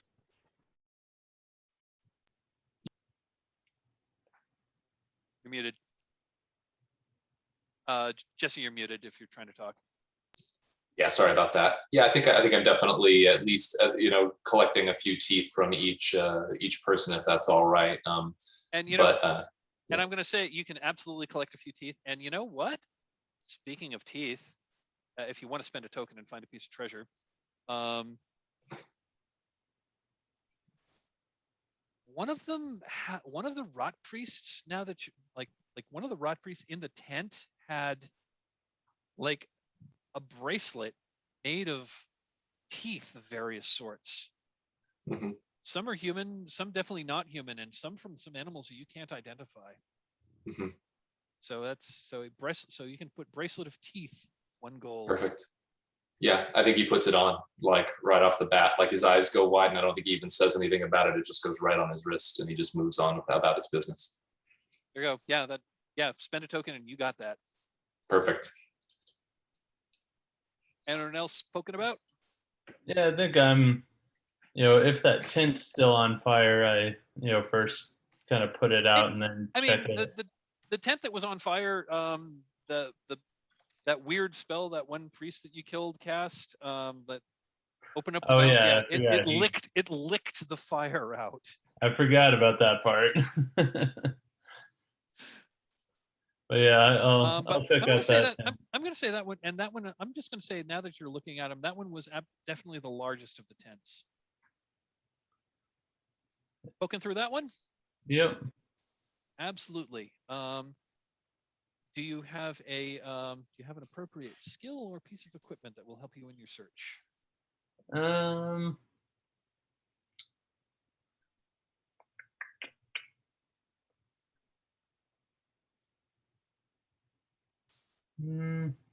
mean, there's definitely stuff in this tent.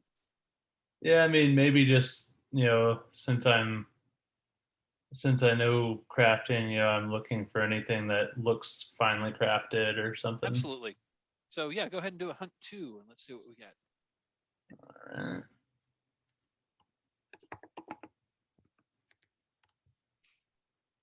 Okay. Take a token.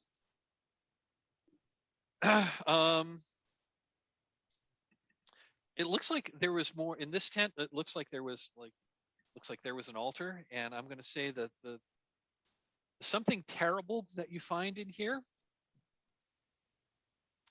There's a wooden altar, and sitting on the wooden altar is a mummified head that's like been it's like mummified. It's like half mummified, half taxidermied.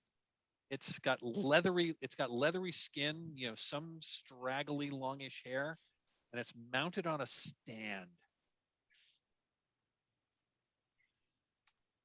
Fun. That's the terrible thing you find. And now that you're looking at it, this thing might actually be valuable. Sure, why not take that? And yeah, and as soon as you pick it up,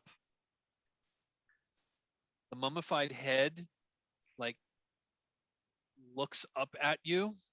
Like I mean, it looks up, its eyes open, and it says, "Great, somebody else." Just kind of like pat it on top, and I'm just like, shut up. And just like take some cloth and shove it in the mouth and then shove it in my back. I'm just gonna say this thing is actually a magic item. Nice.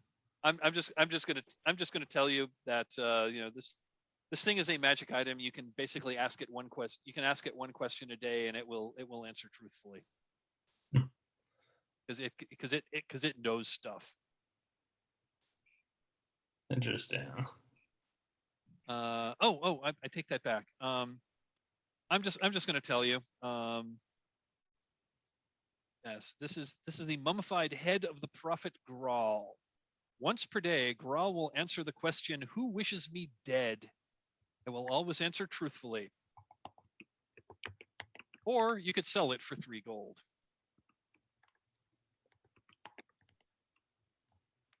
And the question is what? Just who wants me dead? Who wishes me dead?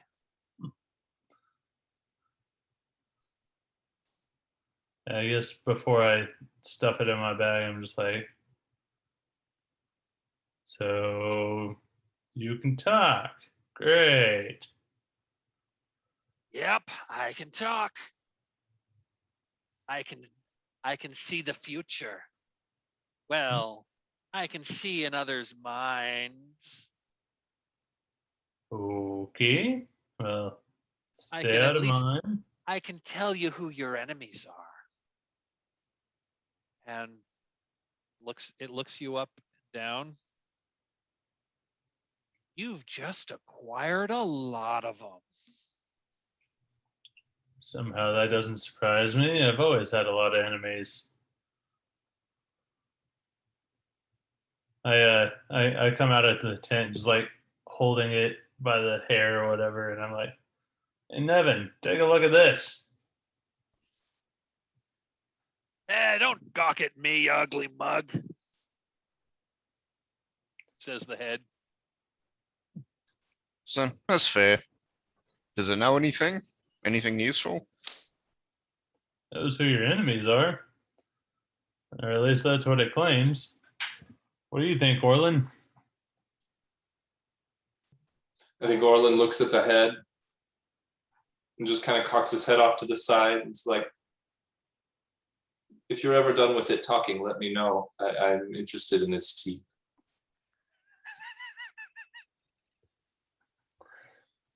You know, you And I think gotta Orlin goes back into the fascination tent with. teeth. I think Orlin goes back into the tent with the mutilated body that was a part of a ritual as well. I'd love to examine that when we at some point here. Okay. Yeah, we can do. Yeah, we'll settle that round. What are you examining, and what are you looking for? I think so. Orlin kind of goes up and is like first just kind of like peeking at the body, and then probably even starts sticking his hands in the entrails and everything like that. So I mean, his hands are just covered in blood at this point. But he's trying to understand the nature of the ritual that they were attempting to do, whether it was what it was and whether it was completed or not, and just trying to ascertain that. Got it. Well, I can see you've got you definitely have you definitely have an appropriate skill there. So why don't you do a hunt too, and let's see what we get. Perfect.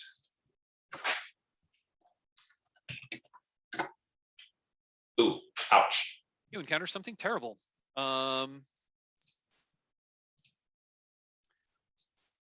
You're poking through the entrails, and we'll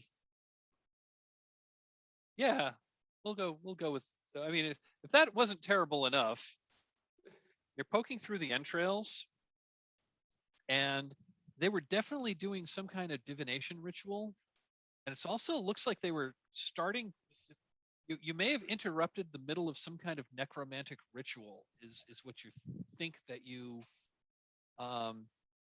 is kind of what you think was happening, and that is confirmed when the corpse sits up and attacks you.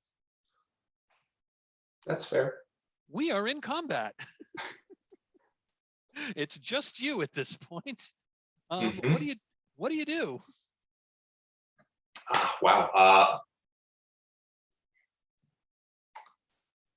I mean, basically, unless you want to do, I mean, we're basically in combat. I mean, if you want to try to like get away from this thing, that's going to be a risk roll. If you want to try to fight it, we'll go straight to a combat roll.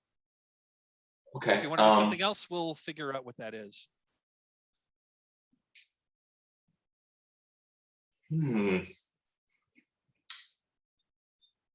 I'm interested in trying something else if you think I have enough time for this. So I have another ritual here. And as long as you're okay with me using a backpack item for something that's not on the list, but should be pretty common, I just need a bag of salt. Is that something that I could, I mean, I think my character would have because one of my rituals is dependent on it. You could totally have that Okay. as a backup. You can totally have that as a backpack item. Okay. Gosh, I probably don't have enough time to get it around the body, but maybe get it around myself. Oh, you're going to try to do the circle ritual? Yes. I'm going to try. I'm going to draw a circle either around myself with salt. And yeah. Yeah, I was going to say you can totally do that. Okay. So you absolutely have a light die from having the ritual skill. Devil's Bargain.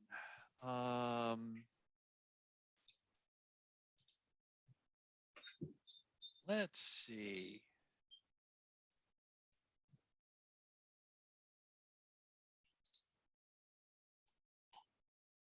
No matter what. Okay, I'm going to go hard on this one. No matter what, the whatever necromantic ritual that they started to do with this is now completing, and it's expanding outward, and it may cause some of the other it may cause some of the other like rot priests' bodies to get up and also rise as undead. So that's on the table. Sounds suitably terrible. Let's see. Yeah. Any other devil's bargains that anybody can think of?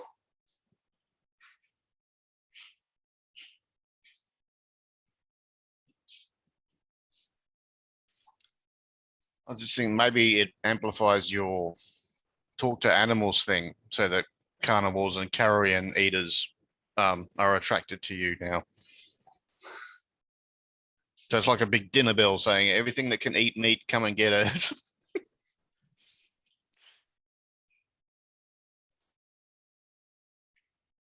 And I did forget to ask and we'll do this after the Devil's Bargain. I forgot to ask like what are you afraid is going to happen if this ritual doesn't go right? But let's settle the Devil's Bargains first, then we'll set the failure stakes. Josh, do you have any Devil's Bargains to offer? I don't have anything good at the moment. Okay. You've got 2 on the table. You can attempt to. You can. I mean, if you want to amend one and make a counter offer, that is absolutely cool. I'm actually very cool with the idea of the necromantic spell expanding and making things way worse here. I Okay, think that's super. I think that's super fun. awesome. We've got what we want here, so like I don't see why we can't just hightail it at this point, and we'll see. Okay, so no matter what, more of the so like basically some of the rot priests' bodies are going to like are going to like get up and lurch in it and lurch forward in some semblance of life. Awesome. Let's go back to the stakes. What are you afraid is going to happen if this ritual doesn't go well? I think it's a. I think that I'm making a conscious choice, to like. I probably, in order to get the salt out of my bag and make this happen, I'm having to like set my weapon down. Like, so I think basically, if the ritual fails, I'm completely undefended. I don't have armor. I don't have a weapon on me. So I think I'm about as vulnerable as it gets right now. Got it. Okay. Yeah, I'm counting on this ritual. All right. All You must include a dark die because you're casting a ritual. So let's do a. Let's do a risk 2-1. Nice. Okay. Yeah, it works, but It works perfectly. But your ruin does increase by 1. I'm already up to 5 ruins. Oh my gosh. Okay. 2 characters at 5 ruin. Yeah.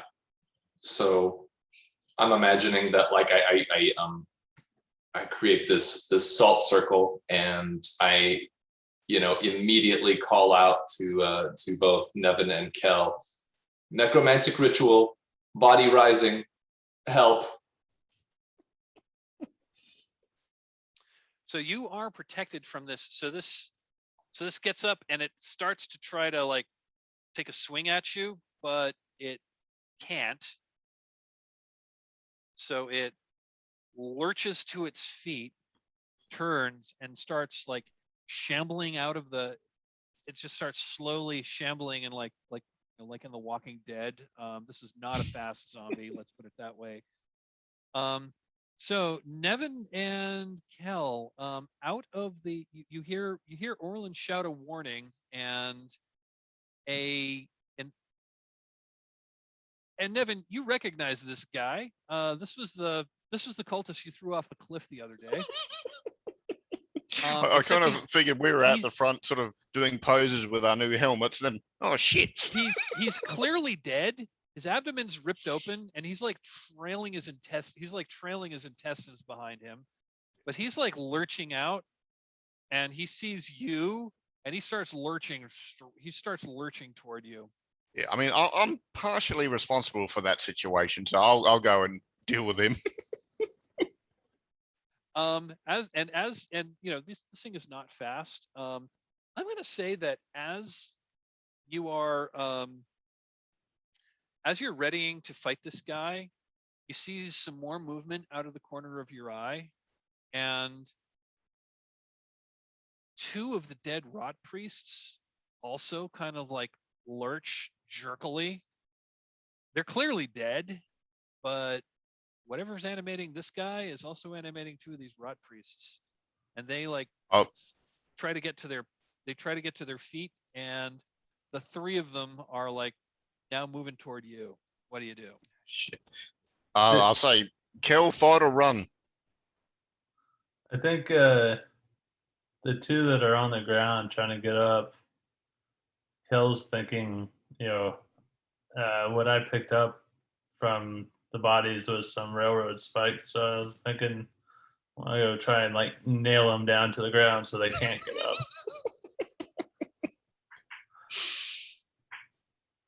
Cool. Yeah, that's going to be a risk.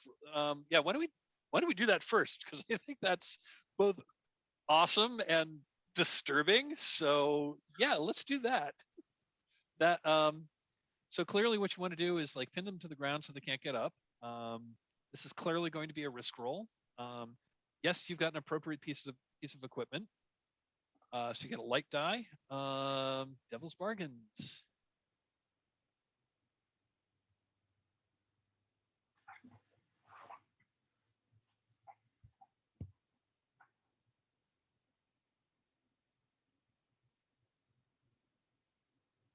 I'm thinking. If anyone else wants to hop in, please do. While we're thinking of that, what are you afraid is going to happen if your attempt to pin them down doesn't go so well? I mean, the obvious answer is that we just go immediately to combat. Yeah, that's what I kind of figured is, he doesn't really want to fight these things and is just kind of like over it. So I think the obvious one, I mean, unless someone's got something better, I think the obvious consequences, we just go straight to combat. yeah, I mean, that's his worry, is having to fight him, and he really doesn't want that. Yeah, I can see that because you're already at 5 ruin. But you do have a new piece of armor if you want to put it on. Yeah. Which, if you use it as armor, that'll increase the burden, right? Only if you keep it. You could conceivably bring it back to town and sell it and not keep it for your next adventure. Gotcha. But if you wanted to keep it as a second piece of armor, then that would increase your burdens.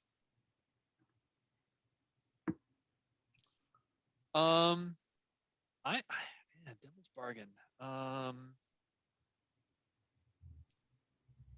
I'm gonna say that. Okay, here's one. And yeah, you've already got the condition, but Devil's bargain is that whatever this necromantic ritual that is that's causing these corpses to rise, it infects you too in some way, and I'm gonna have you take the so if you accept this bargain, it would be you would accept the condition, no matter what, you would accept the condition necromantic infection.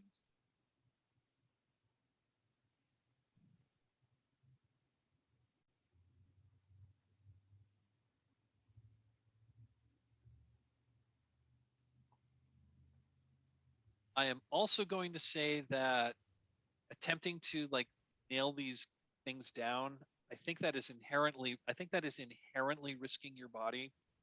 So doing that, doing this is, I'm going to require a dark die in this risk roll.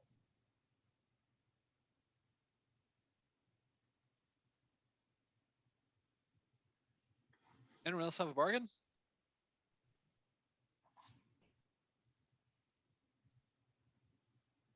Yeah, I mean, I suppose we could say the blizzard gets worse, but then we're just stuck here. So, I was going to say, if you want the blizzard to get worse, cool, but that's going to mean that you're basically going to have to bunk down here for the night.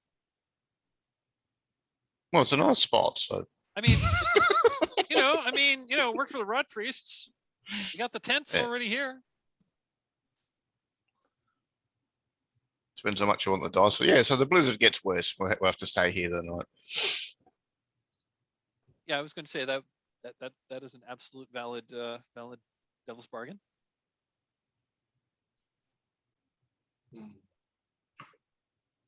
Also, given time, I think once we resolve this risk roll, I think I'm gonna call another 5-minute break. Anyone else have a bargain?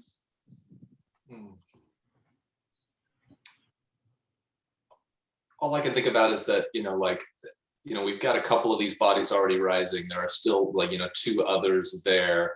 I think that, regardless of how successful this is, maybe we would have other bodies rising over time. And whether we're here or not, we've got shambling corpses following our trail.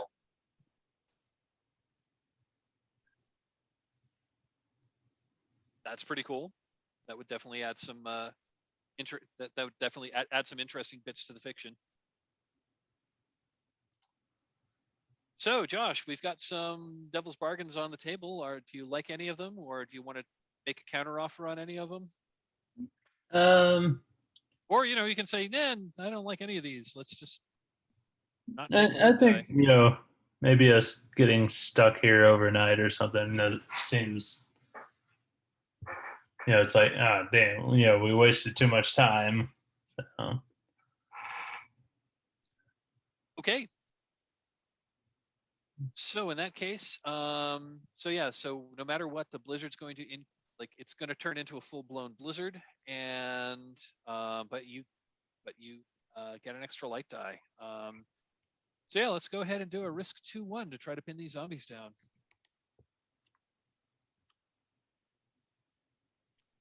Nice.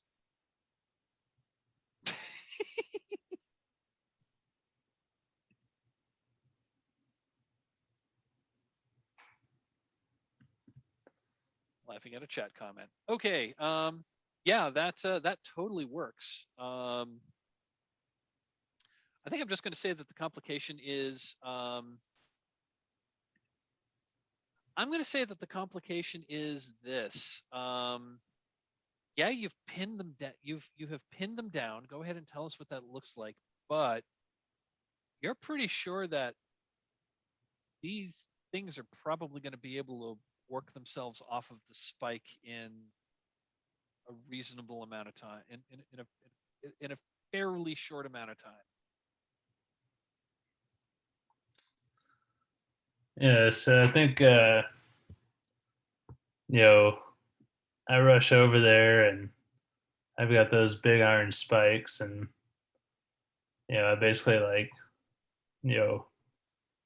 spike them each through the head and through the you know torso and a leg or something,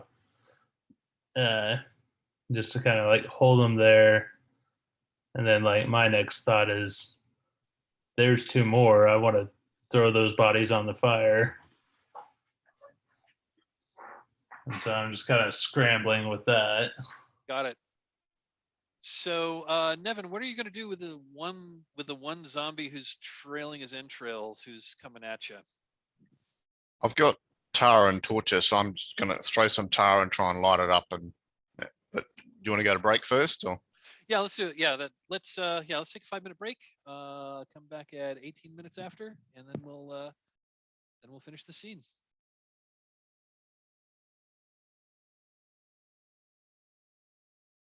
And we're back.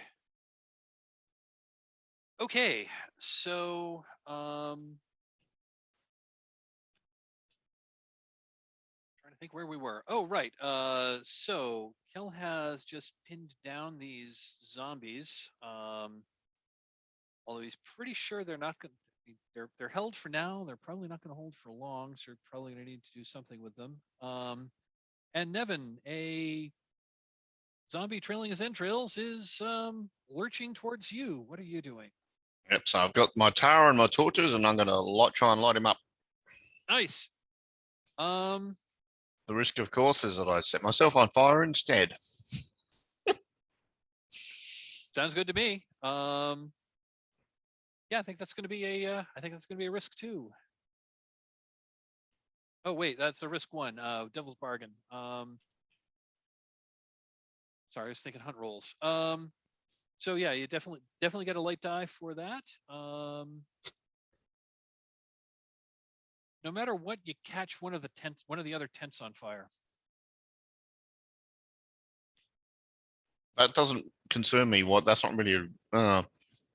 It's just so it's just an effect that happens. No matter what you. Oh, I'm gonna make it worse. No matter what, you catch all the tents on fire. Because I'm just chucking it around willy-nilly. Okay. Well, one goes up and then another one goes up, because they're not all that close to each other. I mean, they're not all that far from each other. And there's a lot of wind in this blizzard. So you throw the burning tar, and the wind blows the burning tar onto basically all of the tents, and they all go up. Jesse, you got nothing?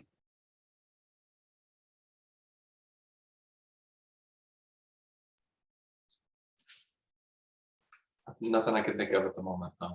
Think on it for a second here if Josh has anything. No matter what, the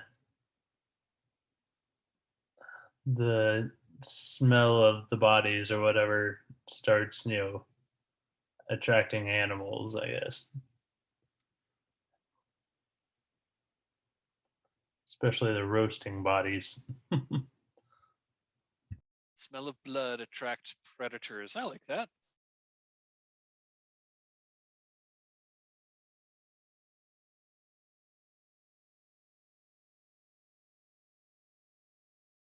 Do you like either of these, or do you want to make a counteroffer? Or we can wait to see if Jesse comes up with one. I can't think of anything good enough right now. It's just minor stuff. All right, no, yeah, we'll go with attracting predators. Attracting predators. Okay. So yeah, let's. I don't think you're necessarily risking hide nor hair yet. So go ahead and do a. Let's do a risk 2. Okay. Yeah, you catch it on fire. I'm going to say that the consequence is it's a mixed success because it's a 4. You do catch it on fire, and it's going to fall to the ground and like thrash about, and then it's going to burn sufficiently so that it's not a danger anymore. I am going to say that you do catch 2 of the remaining tents on fire. The 2 are still going to stand. Now, if you don't like that, if you want to add a dark die and re-roll, you certainly may. No, I'm good. Hope for a 6. I'll say, let's get out of here. Well, you can't get out. Well, you can't get out of here because you took an earlier devil's bargain that you're stuck here for the night for this blizzard that's getting worse and worse. That's right. Damn it.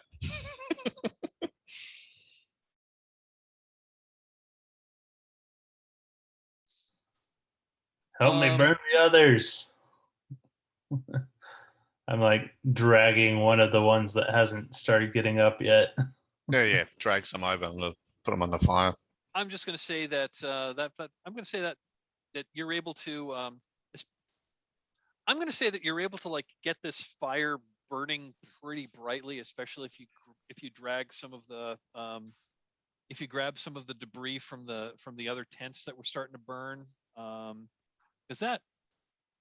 Because whatever oilcloth, that stuff that made them waterproof, yeah, it sure made them waterproof, but it made them like the opposite of fireproof. So yeah, I'm gonna say there's no roll needed. I'm gonna say you're able to get this like fire going up pretty high, and you're able to get the other corpses of the rot priests thrown on there.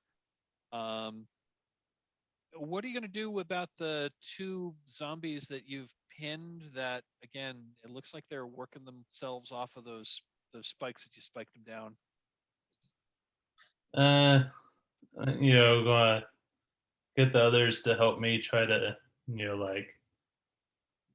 hold the arms and legs, stay away from the head, and try and pitch them on the fire as well. Okay. Yeah, we'll surround them, chuck them on the fire.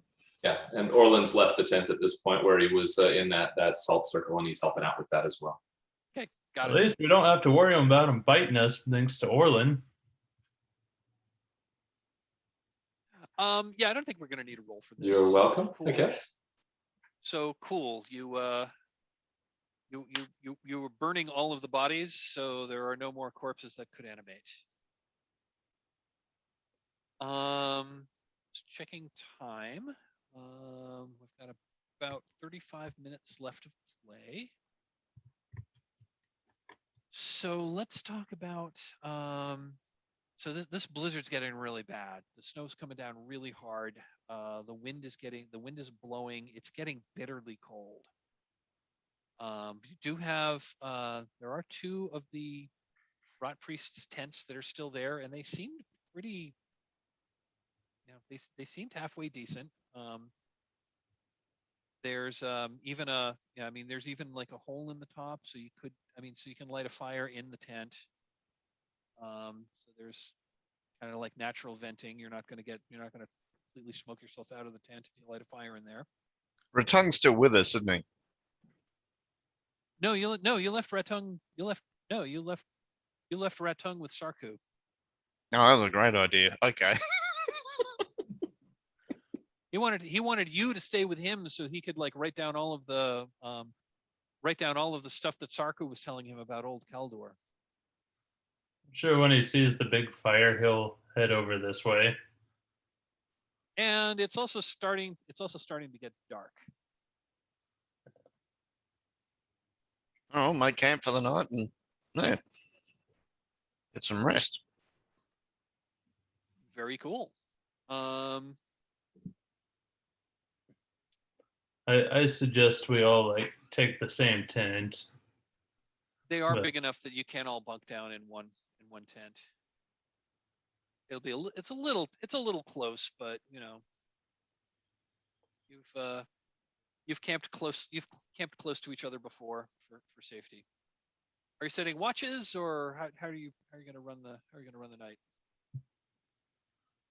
Maybe Yeah, just 2 hours each or something. yeah. Let's pull up something real quick. There's a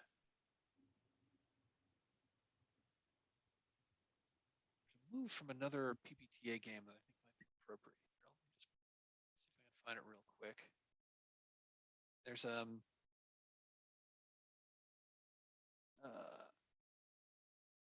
there's a move. There's basically a camaraderie move for from one of the from I want to say it's Homebrew World. I first saw it where you basically where I can pose some questions about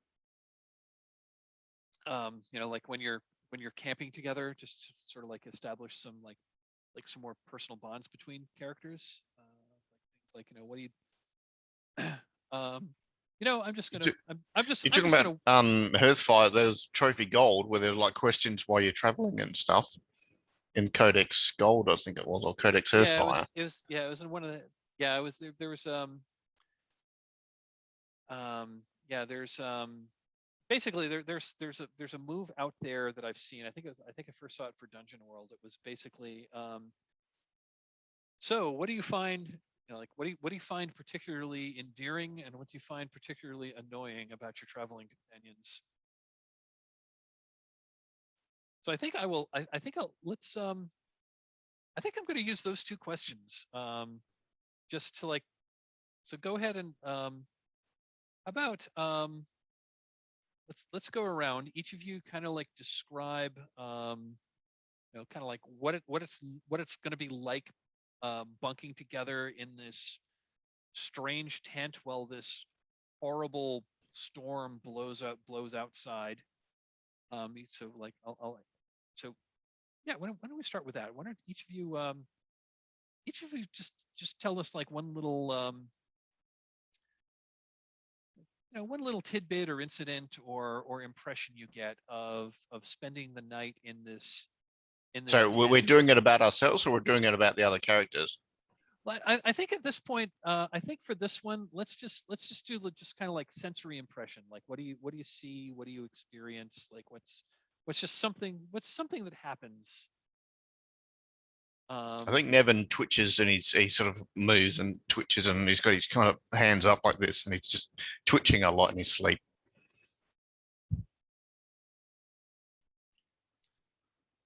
I think you know, being in this tent, you know, Kella's looking up at all the sigils and stuff sewn into it, and he's getting, you know, weird flashes and maybe some nightmares and stuff about Akun.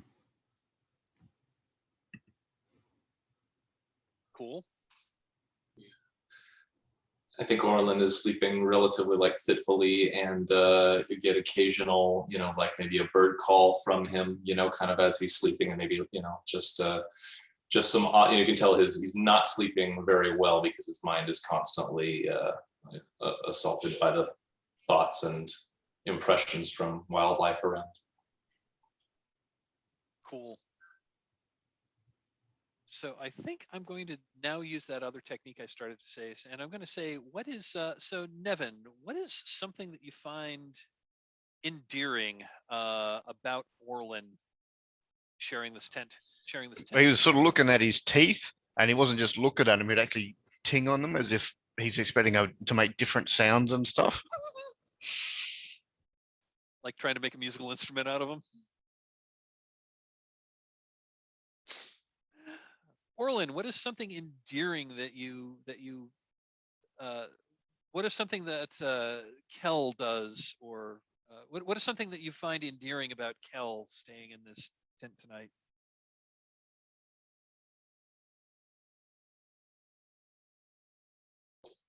I think a big part of it is kind of just the like, we're in a nasty place. We're probably covered in, like gore from, the zombies and all this other thing. But I think Kel's stuff, just as a, because he's a smith, right? Yeah, I think we just have, coming off of at least like all of his belongings and everything like that, we kind of just have like the smell of like a forge, and it's like, it's almost kind of just a relaxing, like hearty, like earthy, deep, like, kind of smell that at least takes the tinge off of all the, the blood and the unhappiness that we're dealing with here. So there's it's one of those, it might not be pleasant in other circumstances, but tonight it's very nice. It's better than the alternative. Fantastic. And Kel, what is one thing about Nevin that you find endearing staying in this tent tonight? I think kind of in Nevin's sleep or whatever, he makes like chittering noises like he would make to like try and attract rats or something, and it just kind of, it's like that just kind of makes Kel laugh a little bit or whatever, something to take his mind off the other horrible stuff. I love it. Cool. So I'm actually going to roll a die.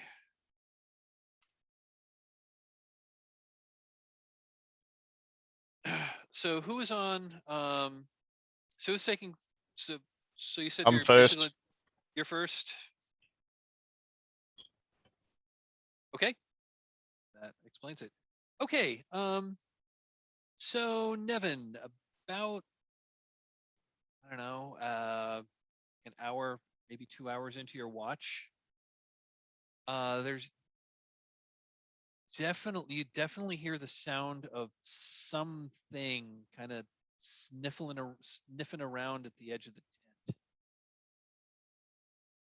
Like, and you like look over, because I assume you've got a fire lit. Yep. Just for the heat. And yeah, you see there's something like poking at the poking and moving around on the outside of the tent. What do you do?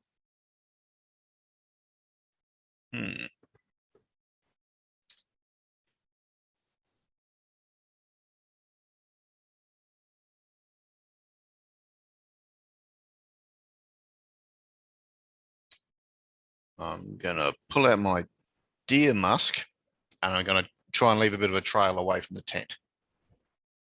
You're gonna go out of the tent and kind of like, okay.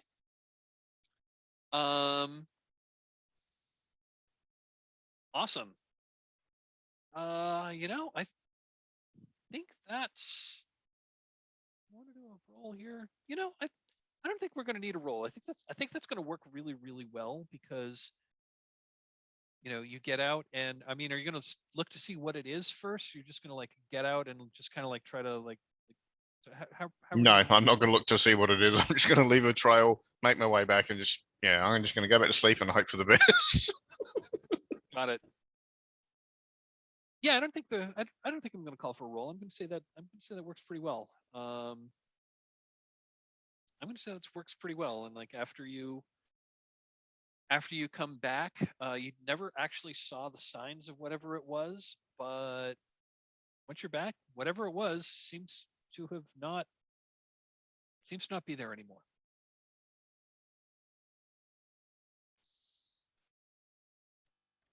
Okay. It is now the next morning. That's pretty much the only thing that happened in the night. Some animal of some sort came sniffing around. It is the next morning. So, do we need to make our way back to the ruins, sort of more into the ruins, to use these amulets, or what? Well, Probably. So Sarku told you that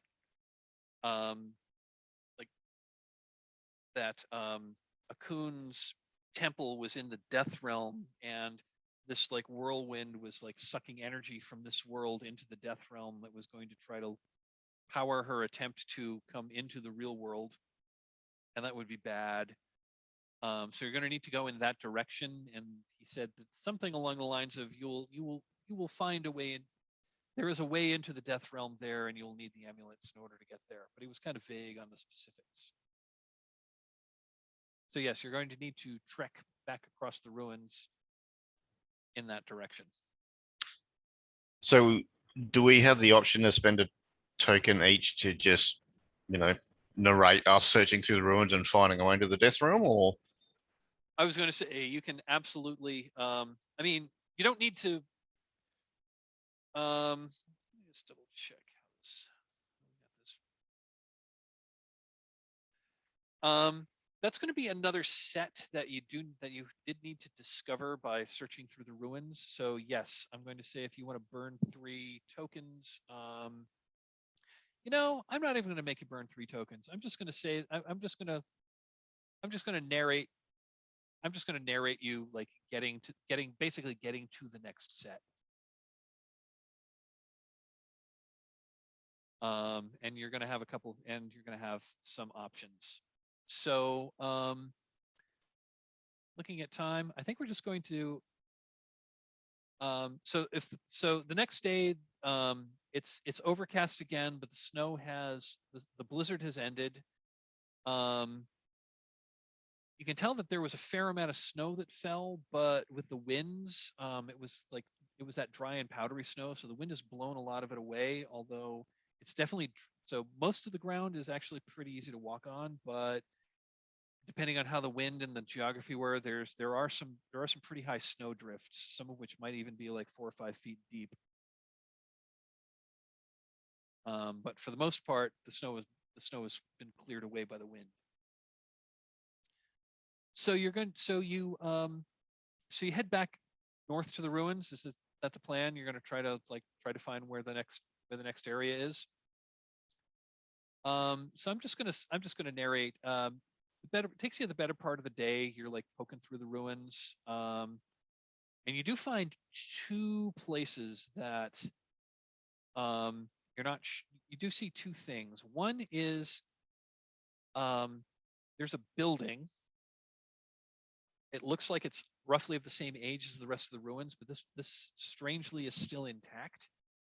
Probably about the size of a house. It's get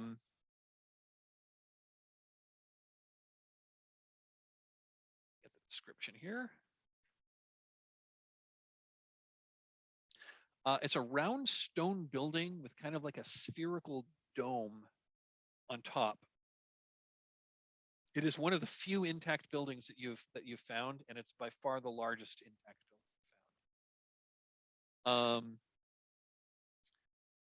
And you can see that in the distance off to your left. It's maybe half a mile away.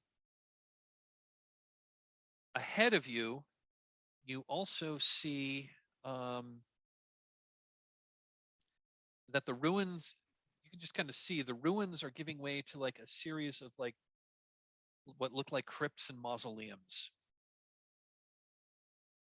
So it's some kind of necropolis. So that's to the north, and from where you are to the northeast, there's this round building with a spherical dome. And I'm just going to tell you as players, those are 2 different sets.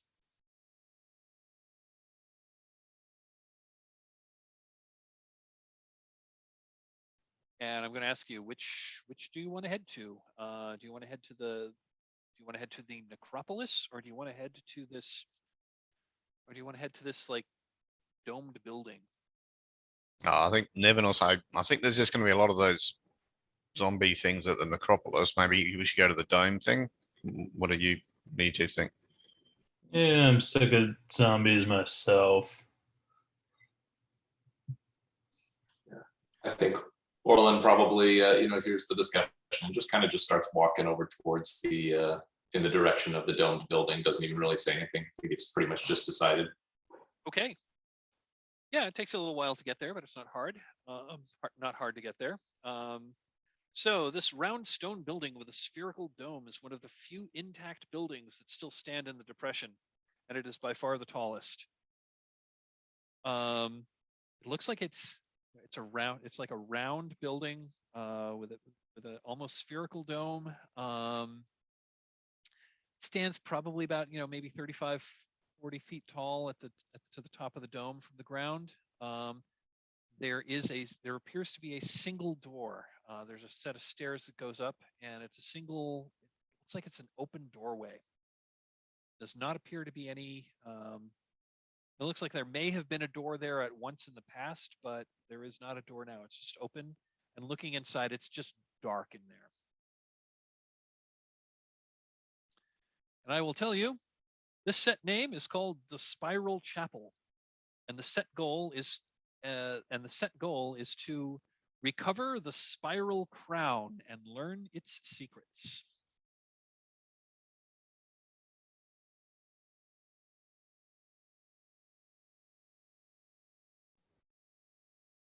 If you want to go in, I'll basically, I'm just looking at time here. If you want to go in, I'll basically do some descriptions, and maybe we could do a couple of hunt rolls, but we're probably going to end, we're probably going to end the session while we're in this set, because I don't think we're going to have enough time to finish it. Unless you want to just. But we could also spend tokens also, and just you can also narrate spend, it.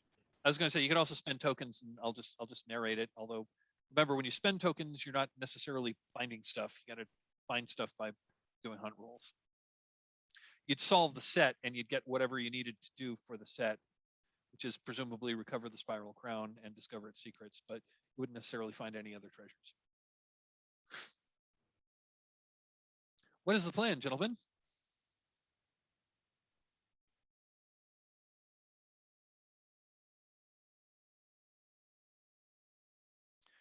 Gonna head in? Yeah, so might as well search it a little bit before we decide to spend tokens. Okay. So you head inside.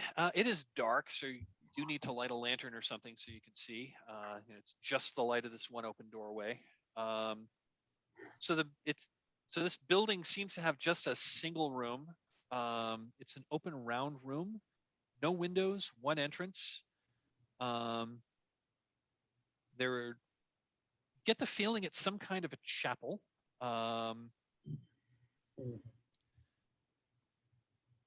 So looking up at the interior of the domed ceiling, again, it's spherical. It's been painted with a midnight blue, and it's been painted with gold stars. I don't know who here knows the night sky particularly well, but I'm just going to tell you the constellations do not appear to match any known constellations. And at the very pinnacle, at the top of at the zenith, someone has painted a kind of like a gold spiral galaxy. Also, along the interior walls of this chapel are a very detailed mural, although much of the mural has faded and chipped away. It's only parts of it are visible.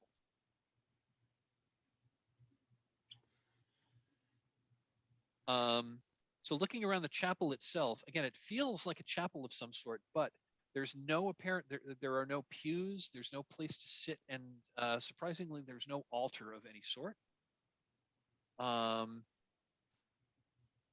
There are empty sconces, empty iron sconces that are in the walls that you could place torches, but there are no torches in them. The other odd thing is in the very center of the chapel, like directly underneath that galaxy painted on the ceiling, there is a round depression in the floor. It's about 5 inches in. It's about it's circular. It's about 5 inches in diameter, and about 3 inches deep.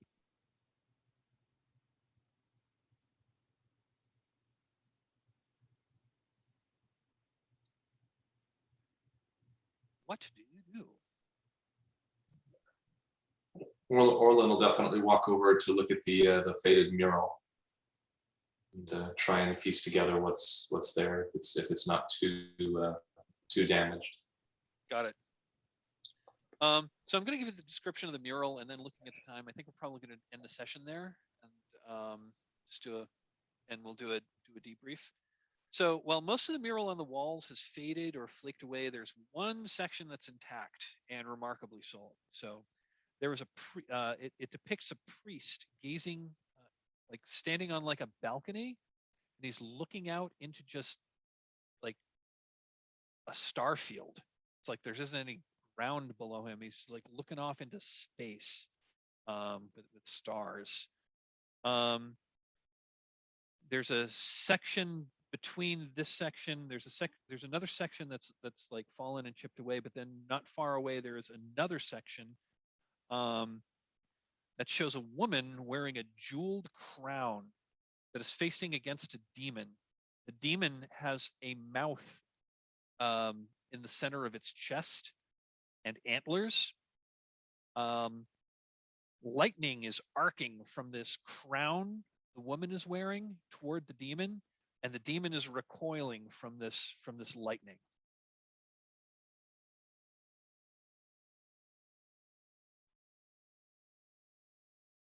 And I think we are going to end it there.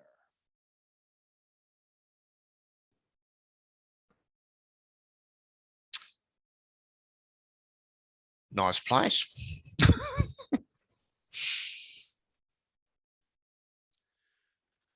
So, like I said, the set goal here is to recover the spiral crown and learn its secrets. So you think you may have gotten a clue. Oh, I'm just going to say one other thing. So to Kel, looking at that mural of the woman, you do not like this picture. You don't like this picture at all.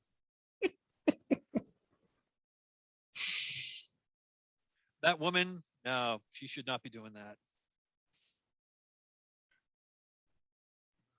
Go over and smash it now.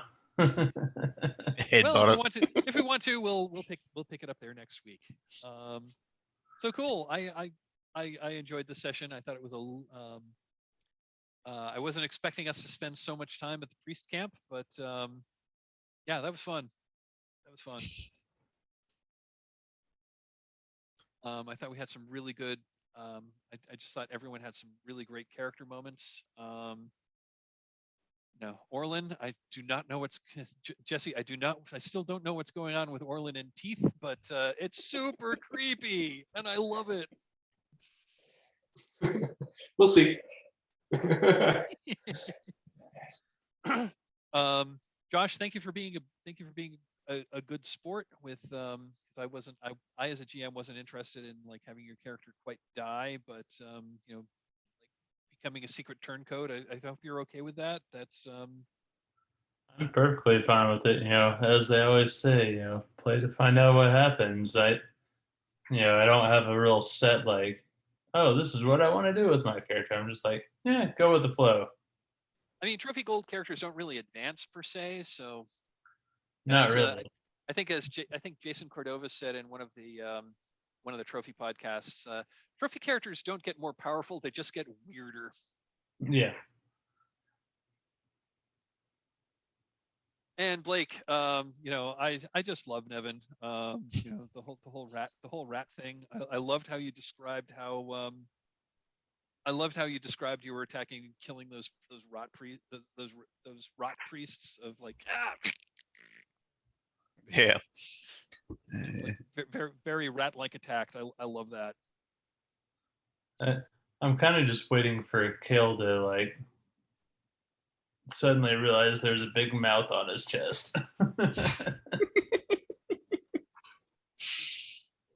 Trying to hide that from everyone else. Just like, tie my apron a little tighter here. It hasn't happened yet, but you know, we'll see what happens with your next risk roll. When Kel charged in, I thought he was gonna like smack the fireball, so it kind of blinded them and then attacked them. But no, he just hardcore smacked the guy into the fire. So, okay, that'll fix his day. I love that. Yeah. That was another great moment. Yeah, great character moments all around. I'm really enjoying this game. And for wishes, I just feel like I want more of the same. This is a really fun game. I'm just really having a ball playing with you guys.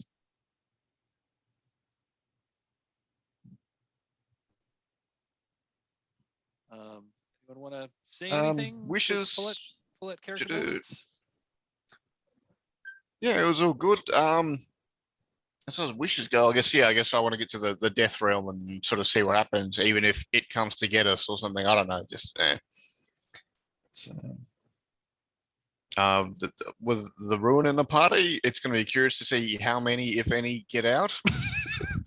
And then we'll see what happens. I'm going to say there are there may be an opportunity. I'm just going to toss this out there. If you look in the right spot, there may be an opportunity in this chapel to find some healing.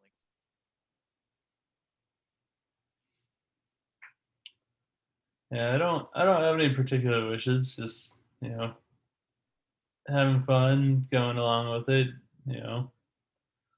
Like I said, I don't really care too much about if something crazy happens with my character or whatnot. It's not gonna bother me. And then stars all around for just the fun of this particular session and the craziness going on. And what the heck is going on with Orland? Hey, at least those zombies can't bite us. I'm just like imagining them like trying to bite us and just like gumming us. Like in that old Christmas special, Rudolph the Red-Nosed Reindeer, where the like Yukon Cornelius like pulls the teeth out of the abominable snow monster. Just wanted to be a dentist. Yeah. It's all you ever wanted in life. Yeah, exactly. Yeah. Let's see. Stars go to everybody. I just loved all the character moments were phenomenal. Specifically, I got what Mike. I just loved bringing back the guy that Nevin shoved off the cliff in the first session as the victim. I loved that callback there. That was super cool. As far as wishes go, oh sorry, what was that? Oh, I just said thank you. Yeah, totally. That's pretty fun. I dig that kind of stuff. Anyway, I'm really interested and excited to see where Kel goes here. What if this is salvageable or if he's basically a ticking time bomb here. We'll see. But I'm eager to see how that turns out.